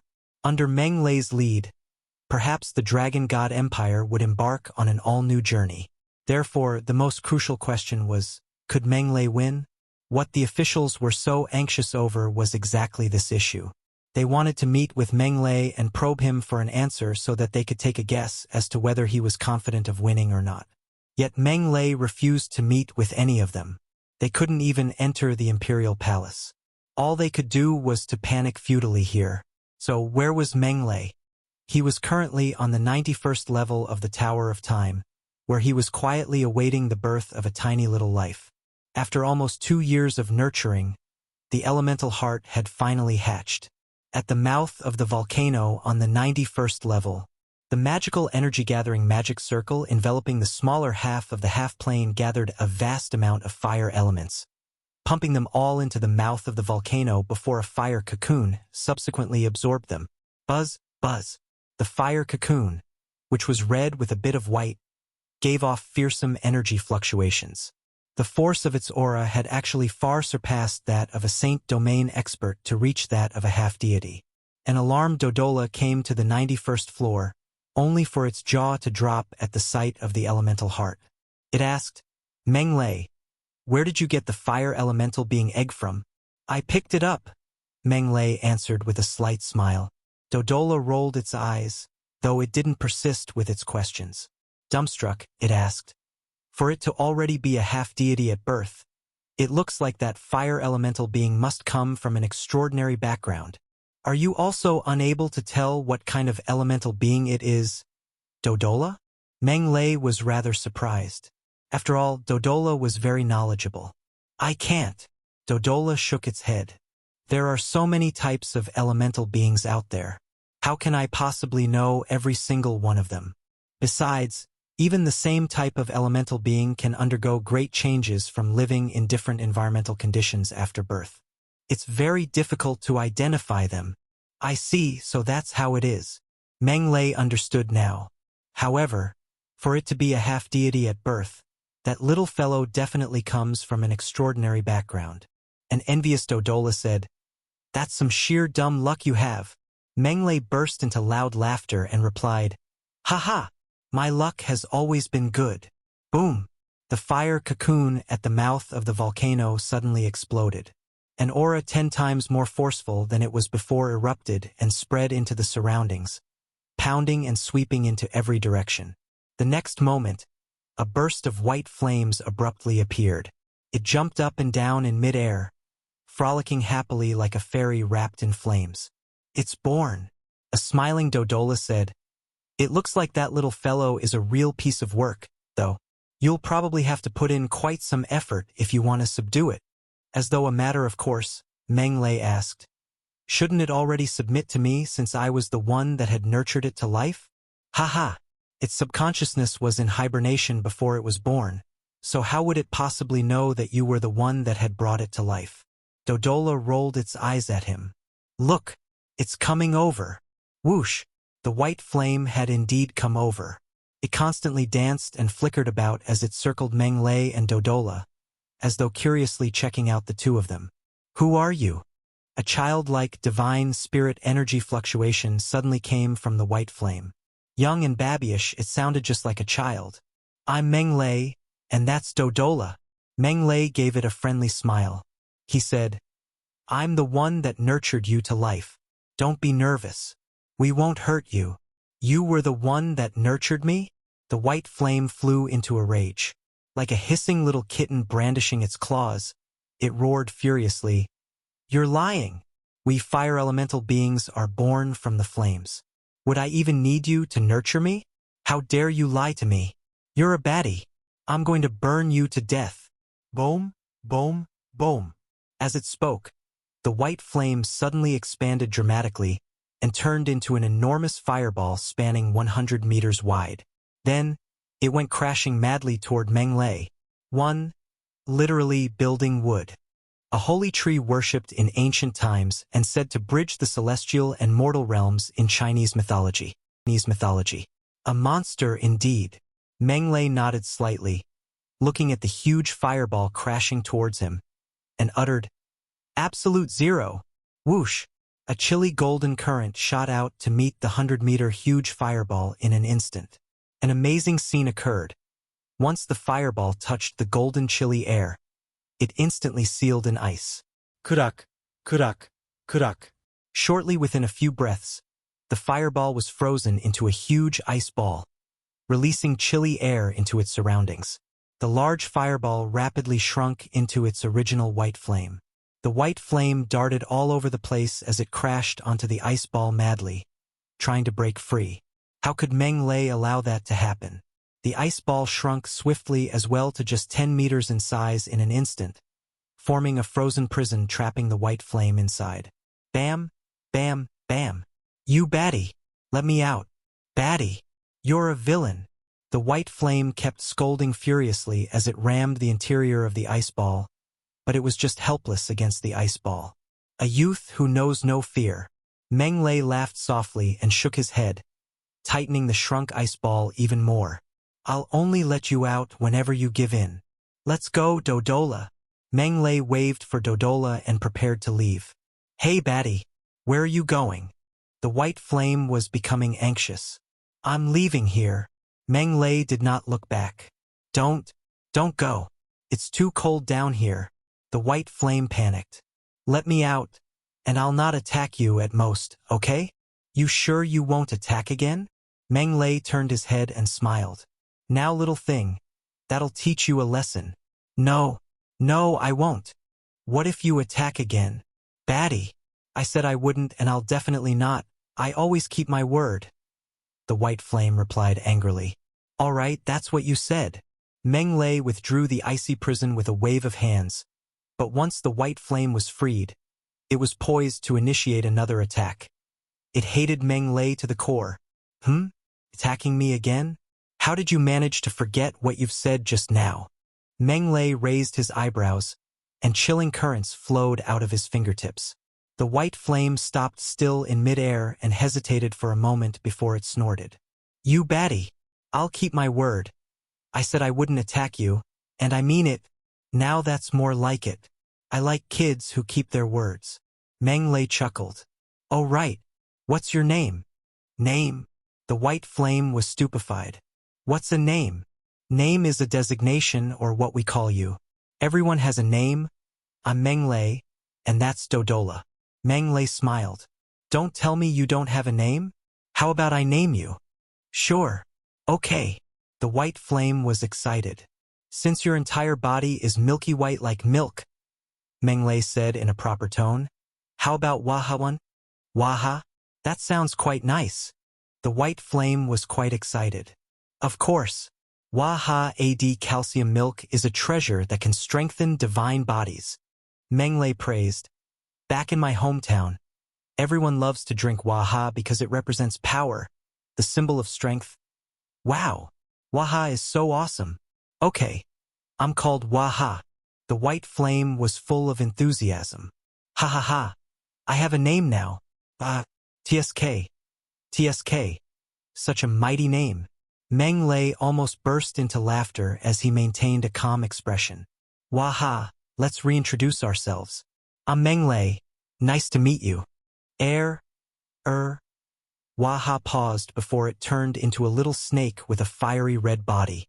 Nice to meet you too. I'm Waha. What the heck? It's a salamander. Upon the sight of Wahaha's true form, Dodola was shocked. No wonder it possessed the power of a half-deity. It's a salamander after all. Dodola, what's a salamander? Meng asked quickly. Salamander is a kind of extremely powerful fire elemental life form, and fire is their nutrient. Dodola explained.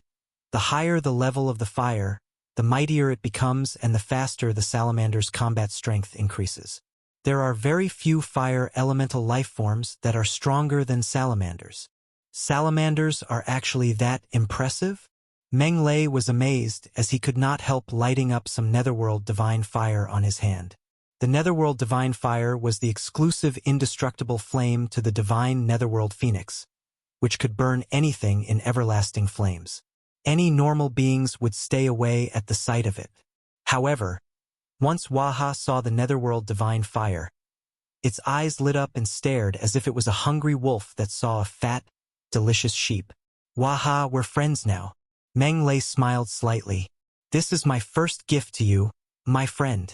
As he spoke, Meng snapped his fingers and flicked the netherworld divine fire over. Wah! Waha opened its mouth fully and directly swallowed this bit of fire. After which, it burped out black smoke. its eyes filled with friendliness toward Meng Lei. Meng Lei, you're such a nice guy. I was wrong about you just now, so I'm sorry. Waha was a little embarrassed. And well, I don't have any welcome gift for you. Haha, you're just born into the world. It's normal to have no gifts for me. Meng Lei laughed and waved. I'm leaving, talk to you later. Where are you going? Waha gave a puzzled look. Home. After leaving the Tower of Time, Meng Lei reappeared in the Imperial Palace and felt a terrifying divine power spreading around and enshrouding the entire Imperial City. Pahaman has succeeded? Meng Lei's eyebrow was raised when he heard Pahaman's laughter from the side palace. 50,000 years. Ha ha ha. Didn't expect that I, Pahaman, could have such a day. You have my gratitude, master. Whoosh. Pahaman left the side palace with a flash and went straight in front of Meng Lei to pay his respect ceremoniously.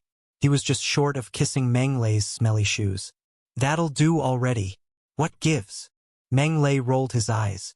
Since you're out, quickly get going with handling governing affairs. Yes, master. Pahaman did not question, as he went on with his business in the administration hall, while Meng Lei returned to his palace. Master! Upon seeing Meng Lei, Bubbles, Nadia, and Saija bowed and greeted respectfully. Come. Eat with me. Meng Lei called the trio into the palace and chose a divine beast carcass to taste. Having eaten too much pork, it was time for a change in flavor. In a while, the boiling soup in a pot gave off a tantalizing fragrance. That smells great. Master, what meat is this? The divine beast Tai Ritian, too. This is a superior grade dog meat hot pot. You're welcome to eat more. It's our pleasure then. Time flew by as 1 month passed. After a month of busy construction works, Mount Dragon God underwent earth-shaking changes.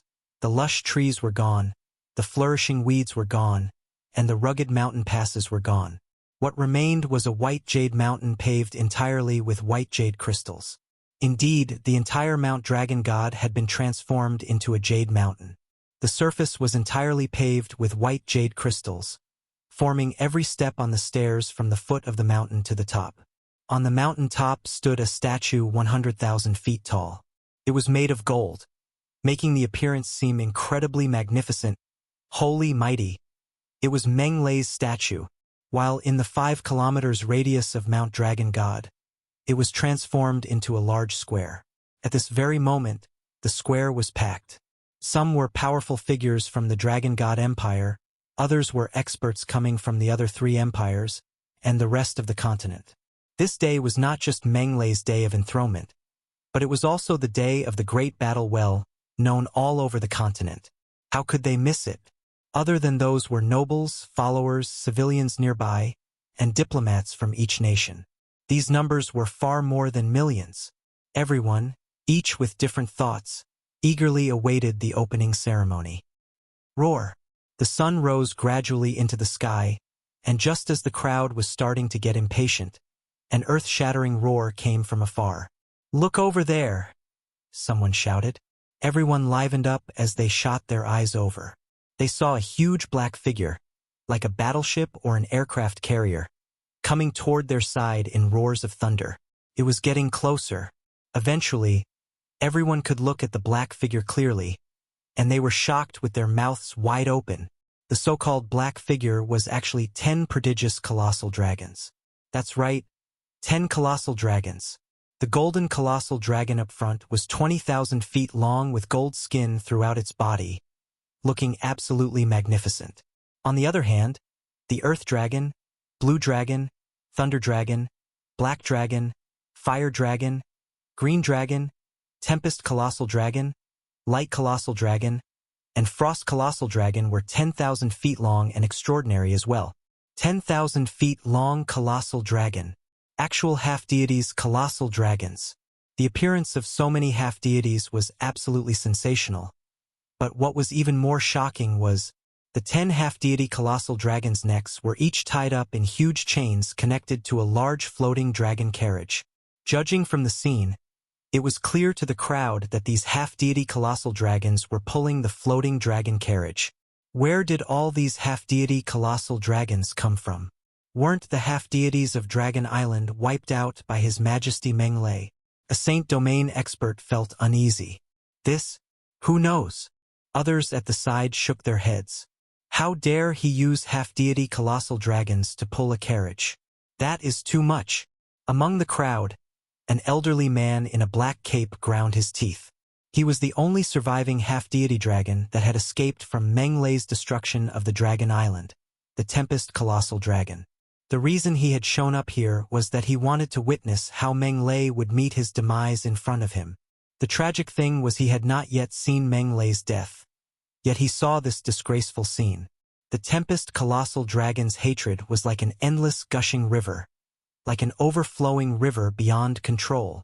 And these bastards, they would really rather bring humiliation to the dragons and commit such disgraceful acts. Our prestige was thrown away by these rascals.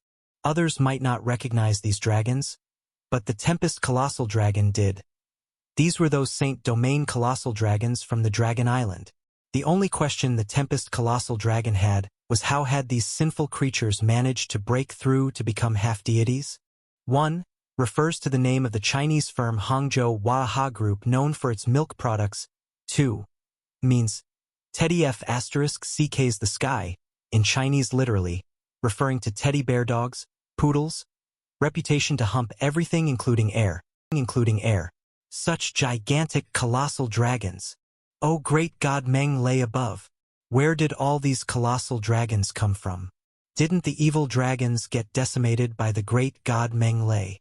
Perhaps the dragons rose from the ashes and came here to stir trouble? The sight of the 10 colossal dragons in the sky caused a great stir among commoners and followers. They would never forget the sufferings they had under the dragon's reign. All half-deity colossal dragons. Where did they come from? The Fairy Empire envoy, the Beast People Empire envoy, and the Titan Empire envoy were all puzzled. Were the rumors false? Meng did not annihilate the half-deities of Dragon Island. Just as the people were wondering, the 10 colossal dragons halted and hovered over Mount Dragon God. Only then the crowd discovered there weren't just 10 colossal dragons pulling the carriage. 10 other figures were surrounding the carriage like guards. It might not seem important to ordinary folks, but all Saint Domains, half-deities, and envoys immediately changed their expressions with thunderstorms rumbling in their hearts. Half-deities. These were all half-deities. Gosh, how can there be so many half-deities here? Just how? 1, 2, 3. 11 of them. 11 half-deities. Including those 10 half-deities colossal dragons. It would be 21 half-deities. 21. Unbelievable. The Fairy Empire envoy. Your Majesty. Isn't that dark fairy Empress Nagaros? Why would such evil heretics submit under Meng? I don't know. The Fairy Empress raised her eyebrows slightly. The dark fairies were originally part of the fairies, but they had lost their way in search of power.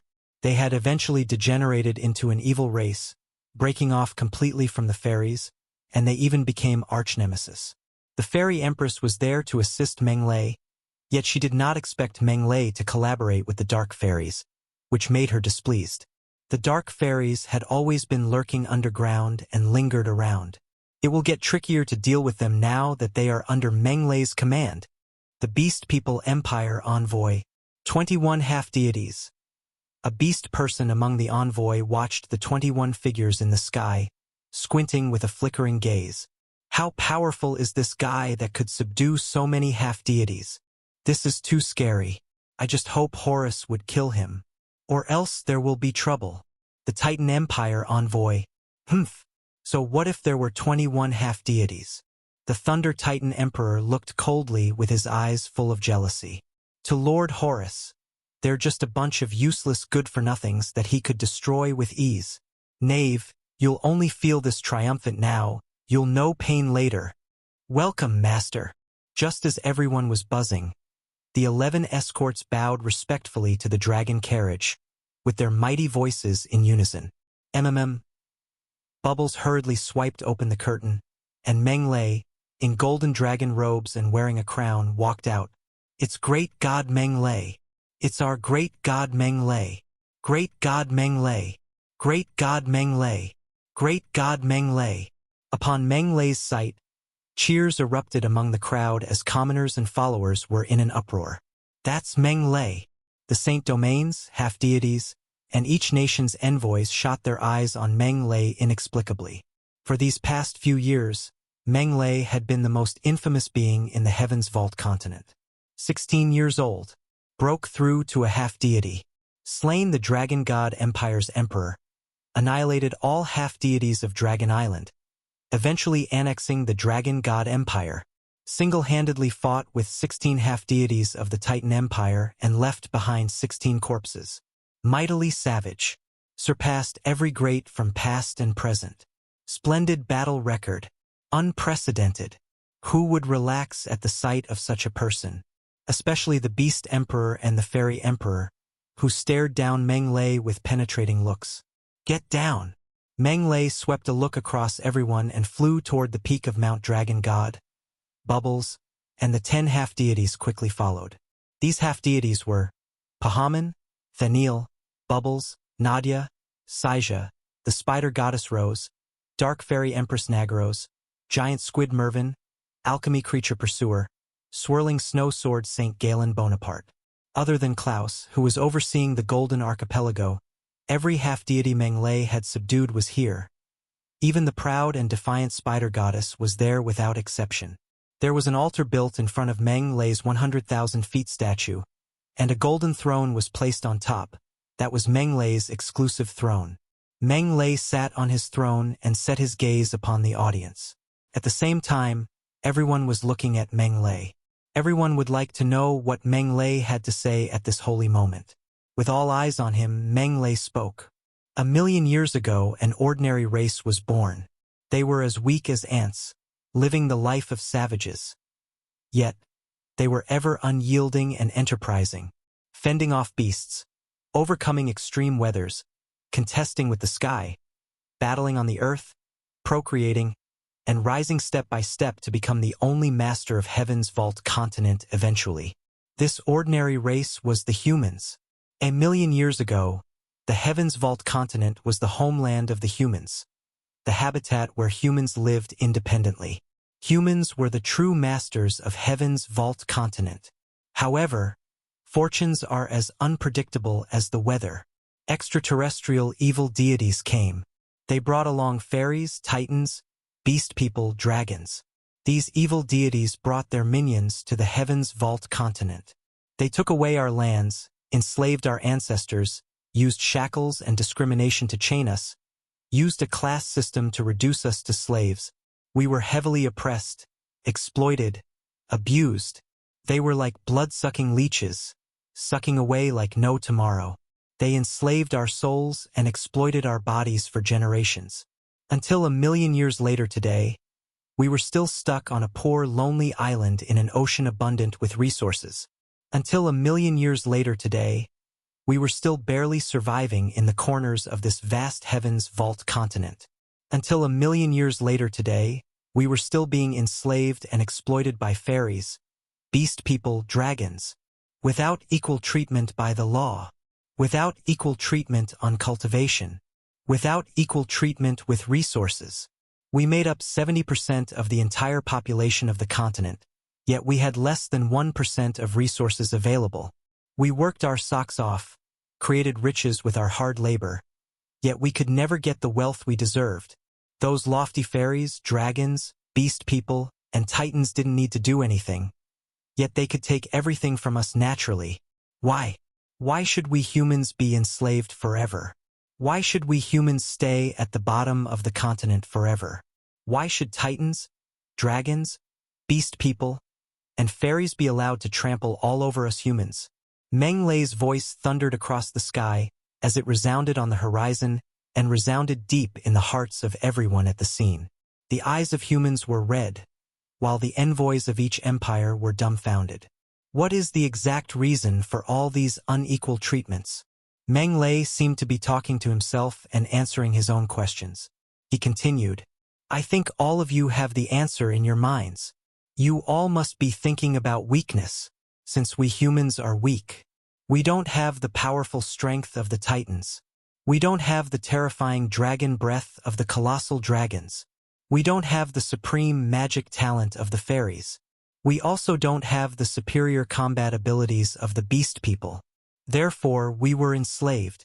Therefore, we were oppressed. Therefore, we were exploited. But was that the whole truth? No, definitely not. Meng Lei's voice became high-pitched suddenly, as if a mighty eagle opened up its wings. Us humans were never any worse than those 4 races, even stronger than them. We have delicate minds that are far superior to the Titans. We have reproductivity that is far superior to dragons. We have the grit that is far superior to fairies. We also have our intelligence far superior to the beast people. In my opinion, the reason we were enslaved was that we did not realize the power we possess, the fact that we have never actually stood up for ourselves. Humans are never weak. We have never lacked stunning geniuses. We have never lacked heroes who could battle heaven and earth. We have never lacked enterprising pioneers. Hence, as long as we can recognize the power we possess, we will surely rise. We will surely straighten up our spines. We will surely overthrow any mountains that try to enslave us. I believe that once we humans truly stand up, dragons and titans are nothing to worry about. Beast people and fairies will become our slaves.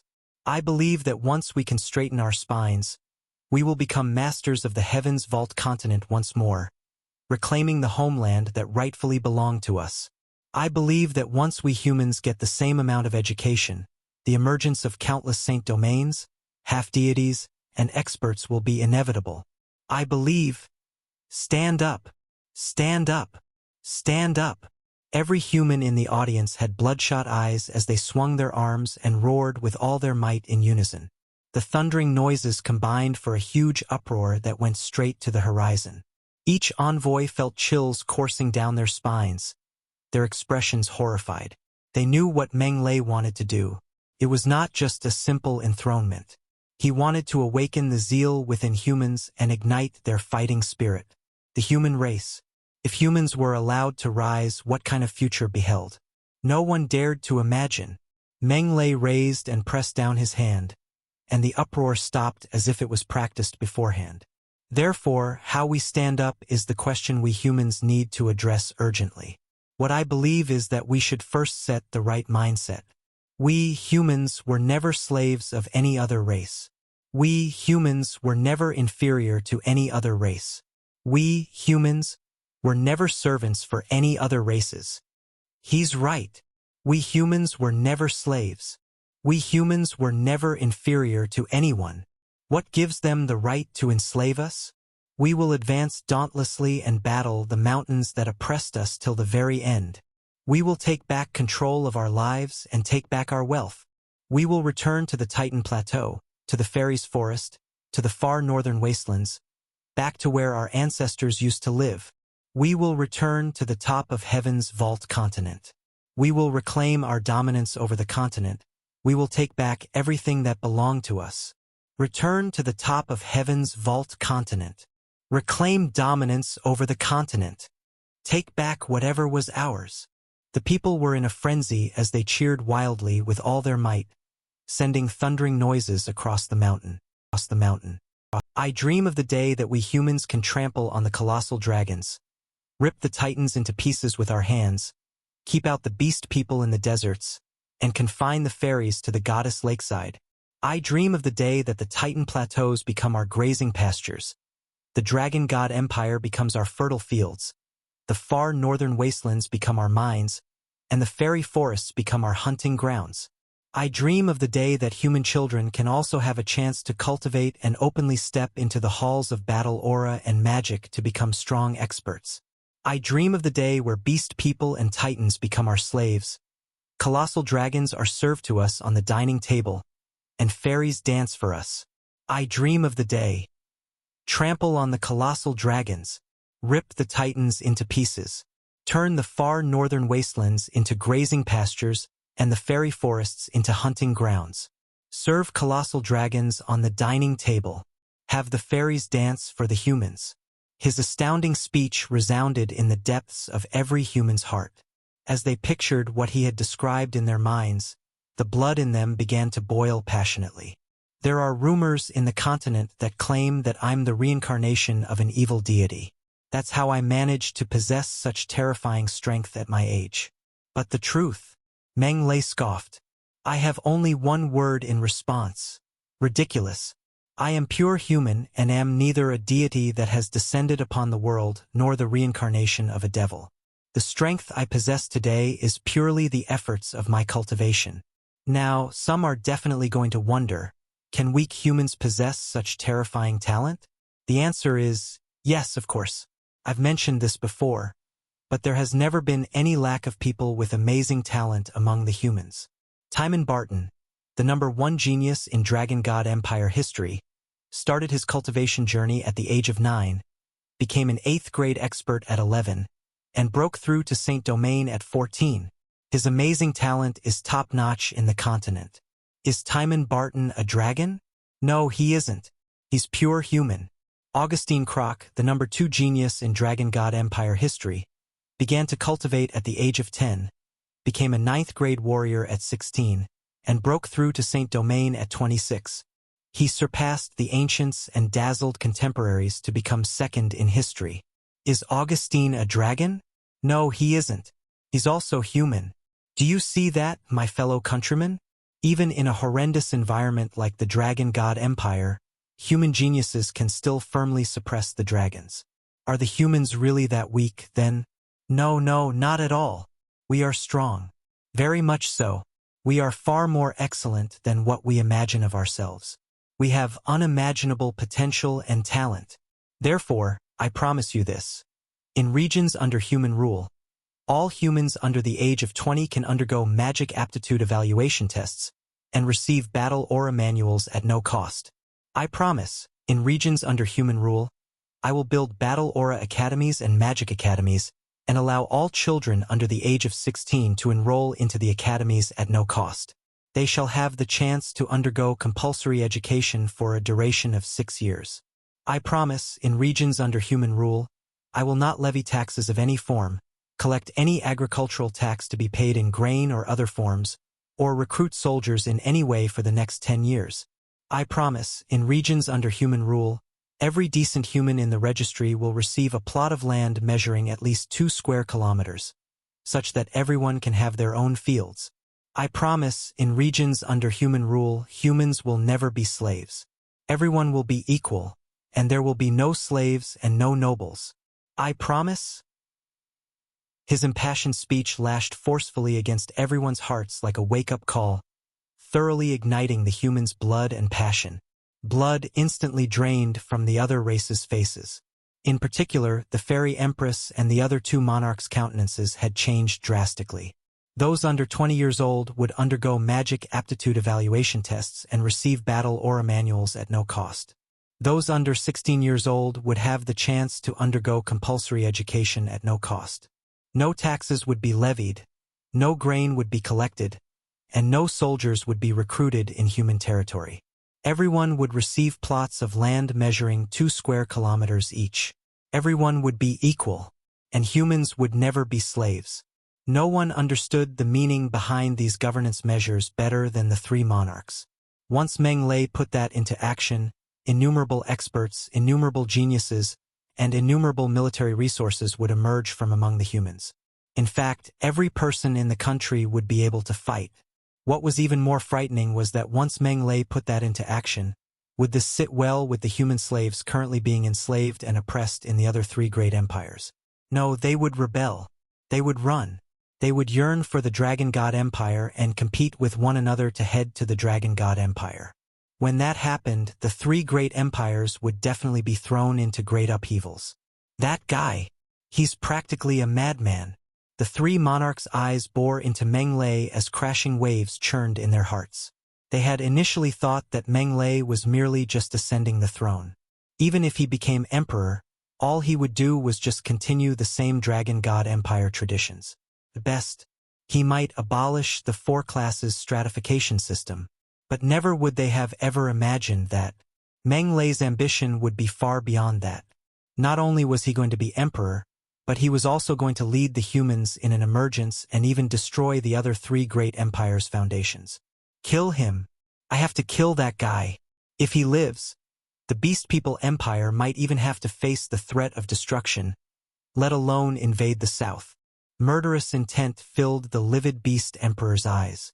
Lord Horus, you must kill that renegade no matter what. If he is not vanquished, the Titan Empire will never see days of peace again. In fact, we might even end up like the Dragon God Empire. The Thunder Titan Emperor, who could sense a huge crisis impending, gnashed his teeth. What exactly is Her Holiness thinking? She actually wants us to protect someone like him. The Fairy Empress was rather unhappy with the Fairy Goddess' holy decree. Even though the fairies were peace-loving and close to nature, there was actually no lack of human slaves within their borders. After a long passage of time, the Fairy Empire had actually also become just like the Dragon God Empire and the Titan Empire and had formed an enormous and complex racial system in the empire. Fairies, half-fairies, dozens, even up to 100 human slaves could be found in the territory of even a half-fairy noble of the lowest class. The human slaves tended their fields, planted crops, picked fruits, mined, and constructed bows and arrows for them. One could say that the fairies' refined demeanor, elegance, tranquility, and beauty were all built on top of the human slaves' hard labor. Without their laboring, how could the fairies possibly afford their elegance? It wasn't as if fairies were machines that neither ate nor drank. They also ate grains just like everyone else. In any case, to sum it up, the Fairy Empire had just as many human slaves as the other empires. Should things really go according to what Meng had said, the Fairy Empire would end up facing an unprecedented trial. Should I save him or not? The Fairy Empress was troubled. For the first time, she had developed doubts about the Fairy Goddess' holy decree. Meng gazed at the sky. As he overlooked the mountains, the rivers, and the lands, he made an awe-inspiring and grand declaration. I declare the official establishment of the very first empire in human history. The empire is established. The humans shall rise. The empire is established. The humans shall rise. The empire is established. The humans shall rise. All the humans present broke into thunderous cheers and shouts, every one of their expressions stimulated and every one of their voices hoarse from shouting. Their eyes were red as their blood boiled with passion. The empire is established. The humans shall rise. Galen Bonaparte, the swirling snow sword saint, blinked his tears away as he waved his right arm and shouted along at the top of his lungs with the rest of the humans. The human sword saint, who had only just submitted to Meng half a month ago, had been thoroughly won over by Meng personal charm. The humans have finally risen up. An elegant and gentlemanly smile was still on Pahaman, the dead soul's half-deity's lips, but the tears in his eyes had failed him and were rolling down his cheeks as he smiled. He might be a dead soul's half-deity, but he was nonetheless still a human. In this instant, he felt exceptionally proud. The humans' emergence has been set, and their momentum is unstoppable. Any empire or race that dares stand in the way of the humans' emergence shall all be thoroughly submerged by the waves of humans. Some of the half-deities sighed softly. They could totally imagine how news of everything that had taken place here would sweep through the Dragon God Empire, sweep through Heaven's Vault continent, and sweep through every nook and cranny of the existential plane like a tornado once the next day dawned.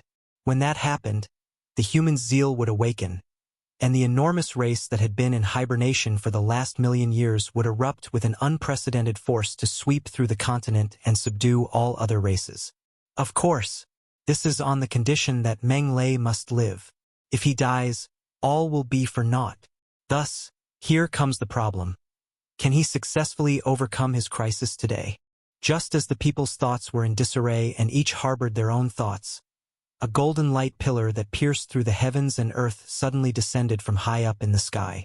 It was as long as the sky and as high as the galaxy, about 10,000 meters thick. It was just like a pillar that connected the earth to the sky. The sudden phenomenon caught everyone's attention, and they raised their heads and looked over.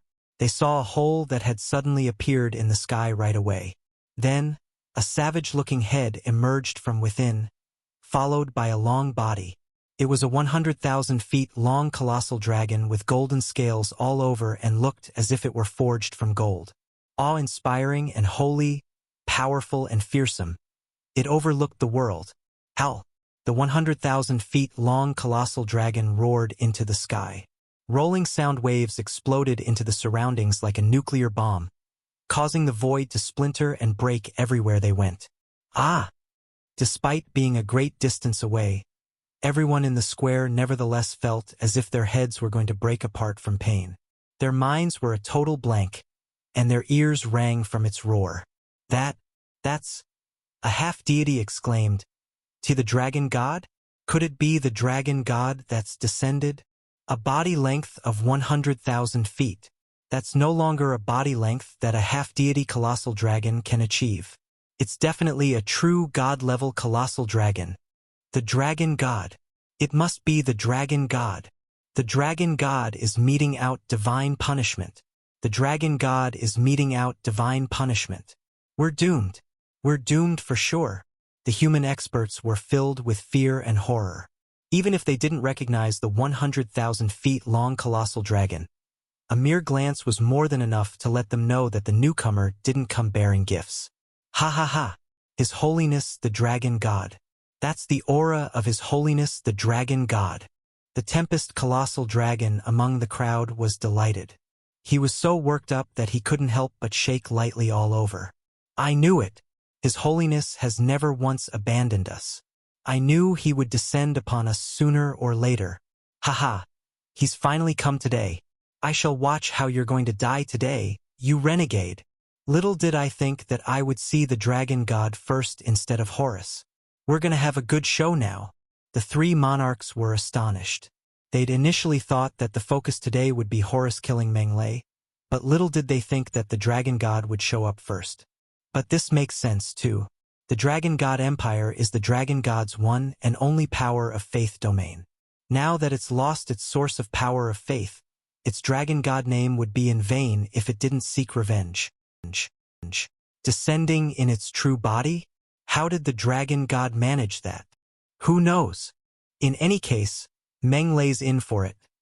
Although the experts were puzzled over the Dragon God descending in its true body, they were gloating more over Meng Lei's predicament. They were looking forward very much to the exciting show about to be put on. Foolish and lowly mortal, the golden colossal dragon slowly descended, the divine power emanating from it becoming increasingly vaster and mightier. Its voice thundered and spread into the surroundings as it asked, "Do you own up to your sins?" "My sins." Meng Lei shook his head and chuckled softly at the dragon god's question. "Your Holiness, I've done many things. Which are you referring to? Are you talking about me killing the Dragon God Empire Emperor, slaughtering your dragon descendants, or smashing your divinity projection into pieces with my hammer?" "How dare you?" the Dragon God roared. "You were originally a citizen of the Dragon God Empire and have received the Dragon God Empire's kindness. Yet you've killed the monarch, rebelled and showed disrespect for those above you, repaid kindness with enmity, and challenged this god's authority.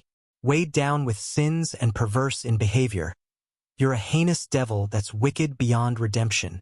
Today, I am going to subject you to a slow, torturous death where I'll extract your tendons and break your bones, and let all the foolish mortals know just how terrifying a god's wrath is. How dare a mere big lizard with wings call itself a god?" Meng Lei sneered. "Where is Bubbles?" "Here, master." Bubbles stepped forward upon summon. The emergence of the humans is bound to be accompanied by endless bloodshed. Today just so happens to be the start of the humans' emergence, so how can we avoid a bloodbath? A dispassionate Meng Lei ordered, "Go! Take down that big lizard, extract its dragon tendons, break its wings, and gouge out its heart and organs. I shall eat its liver as my meal, drink its blood in place of wine, fashion its dragon horn into a cup, and use its scales in a banquet to host my people and guests. Master's will is my command." With a roar, Bubbles morphed into a stream of light that shot toward the dragon god. A dumbfounded look came over the people at the sight. What was he doing? Sending a subordinate to battle the dragon god? Had Meng Lei's brain been caught in between sister fangs? 1A*S? To think you've actually sent your own subordinate to his death. Have you chickened out, you renegade? No matter. Once that foolish titan is dead, it'll be your turn next. The Tempest Colossal Dragon's eyes were filled with murderous intent. The Fairy Empress, the Beast Emperor, and the Thunder Titan Emperor's brows were also tightly locked. What kind of existence was the Dragon God? What did Meng mean by sending a subordinate to deal with it? Did he think that by sending a subordinate, he would be able to suss out the Dragon God's skills and thereby raise his chances of winning? What immature behavior! Big Lizard, you just had to choose this moment to show up, didn't you? You're just offering yourself up to be hammered by me. Since that's the case, I won't hold back. Bubbles' finger joints popped loudly as he clenched his fists, appearing to be extremely excited. He hadn't even had the chance to test his skills after assimilating a divine core recently. Yet now the Dragon God had delivered himself right to his doorstep. Wouldn't he be a fool if he didn't take up the offer? Die, you damned worm! The Dragon God was furious. It was the great Dragon God. This particular body that it had taken over might only be as strong as a true god. But how could Meng send a subordinate to battle it? This was practically an inconceivably huge insult to it. Get lost! The Dragon God let out a furious roar and reached out with its massive claw, which was bigger than even a mountain. It swiped right at Bubbles, intending to smash him into smithereens with one hit. Haha, nice one. Instead of retreating, Bubbles went forward and actually charged straight toward the Dragon Claw, smacking down at him, shocking all the spectators. You're courting death. Is that guy a fool? Doesn't he know that that's the Dragon God? However, what happened next flabbergasted everyone. Not only did the enormous claw not smash Bubbles into bits, but Bubbles even punched a hole through it with his fist, causing it to bleed furiously. Hell! The Dragon God let out a cry of pain and instantly retracted its claw. It glowered at Bubbles with its huge eyes as it exclaimed, "You can actually wound me? Wound you? I'm even going to kill you."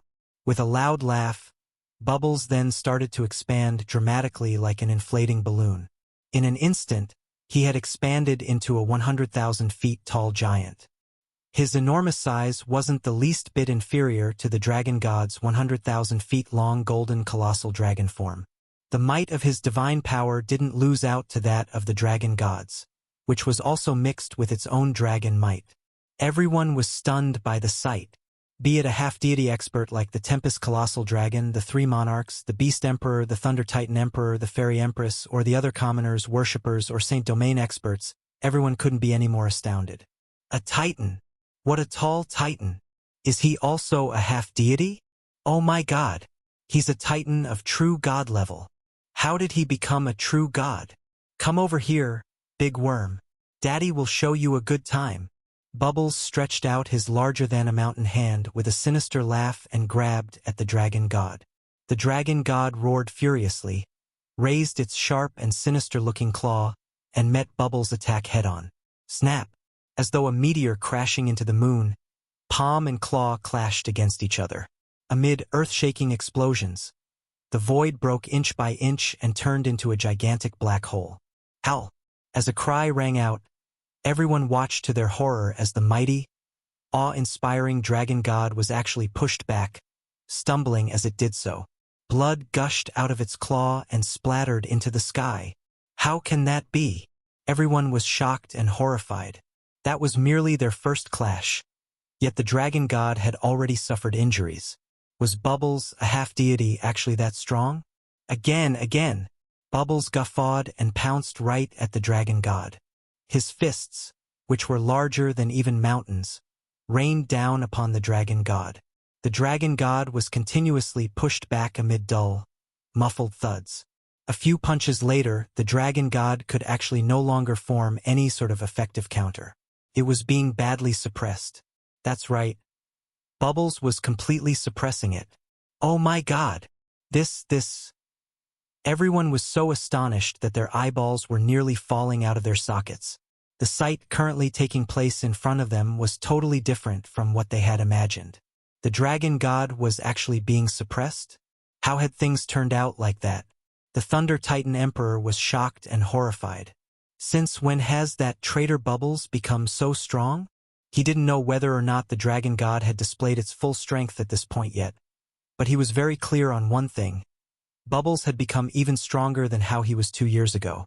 2 years ago, Bubbles had only been slightly stronger than his father. Yet 2 years later, he was actually 100,000 feet tall and rivaled a true god on this day. 2 years. What exactly had he gone through during this period of time? Ha ha ha. Is that all you've got, big lizard? Bubbles became more and more valiant as the fight went on. Every punch he threw contained terrifying force. Every punch that landed on the dragon god dizzied it and caused its blood and energy flow to churn. The dragon god was practically losing its mind. In order to seek revenge on Meng, it had specially picked from its divine nation a true god-level colossal dragon that hadn't yet passed 10,000 years from its point of deification. Then, it had destroyed its divine spirit, seized its divine body, and taken it over in order to descend upon heaven's vault continent. To the dragon god, its current prowess was enough to sweep across heaven's vault continent without obstacles. Be it Meng or any other half-deities, no one should have been a match for it. In fact, killing every one of these renegades and even driving the fairies, titans, and beast people back to their dens and unifying heaven's vault continent like what he had done 50,000 years ago should have been no difficult task. Yet cruel reality had given the dragon god a loud, resounding slap across the cheek. Meng hadn't even lifted a finger but only casually deployed a subordinate, yet it was already being badly beaten up. This was too goddamn unbearable. How dare you challenge Master when this is all you've got? You overestimate yourself. After a series of explosive attacks, the dragon god was unsurprisingly knocked out. Bubbles then brought the dragon god, which was covered in wounds and barely alive, over to Meng. He said, "Master, I've brought this guy here. Your Holiness." Meng looked at the dragon god and said, "Your time is already over. Wouldn't it have been great had you just obediently stayed in your divine nation? Why must you intentionally get involved in a messy situation like this? Why?" Indignation filled the dragon god's eyes as it said, "How did your subordinate become a true god? He clearly doesn't have any worshippers, without power of faith nourishing him. Do you want to know why? But why should I tell you?" Meng waved dismissively. Then he said, "Slay him, Bubbles." "Yes, Master." Thus, Bubbles took on the role of a butcher. With a stroke from his stretched-out hand, dragon scales fell. With a casual snap, dragon horns were broken. With a forceful pull, dragon tendons were extracted. "Ah!" At once, the dragon god let out a heart-rending scream, yet it couldn't budge even an inch.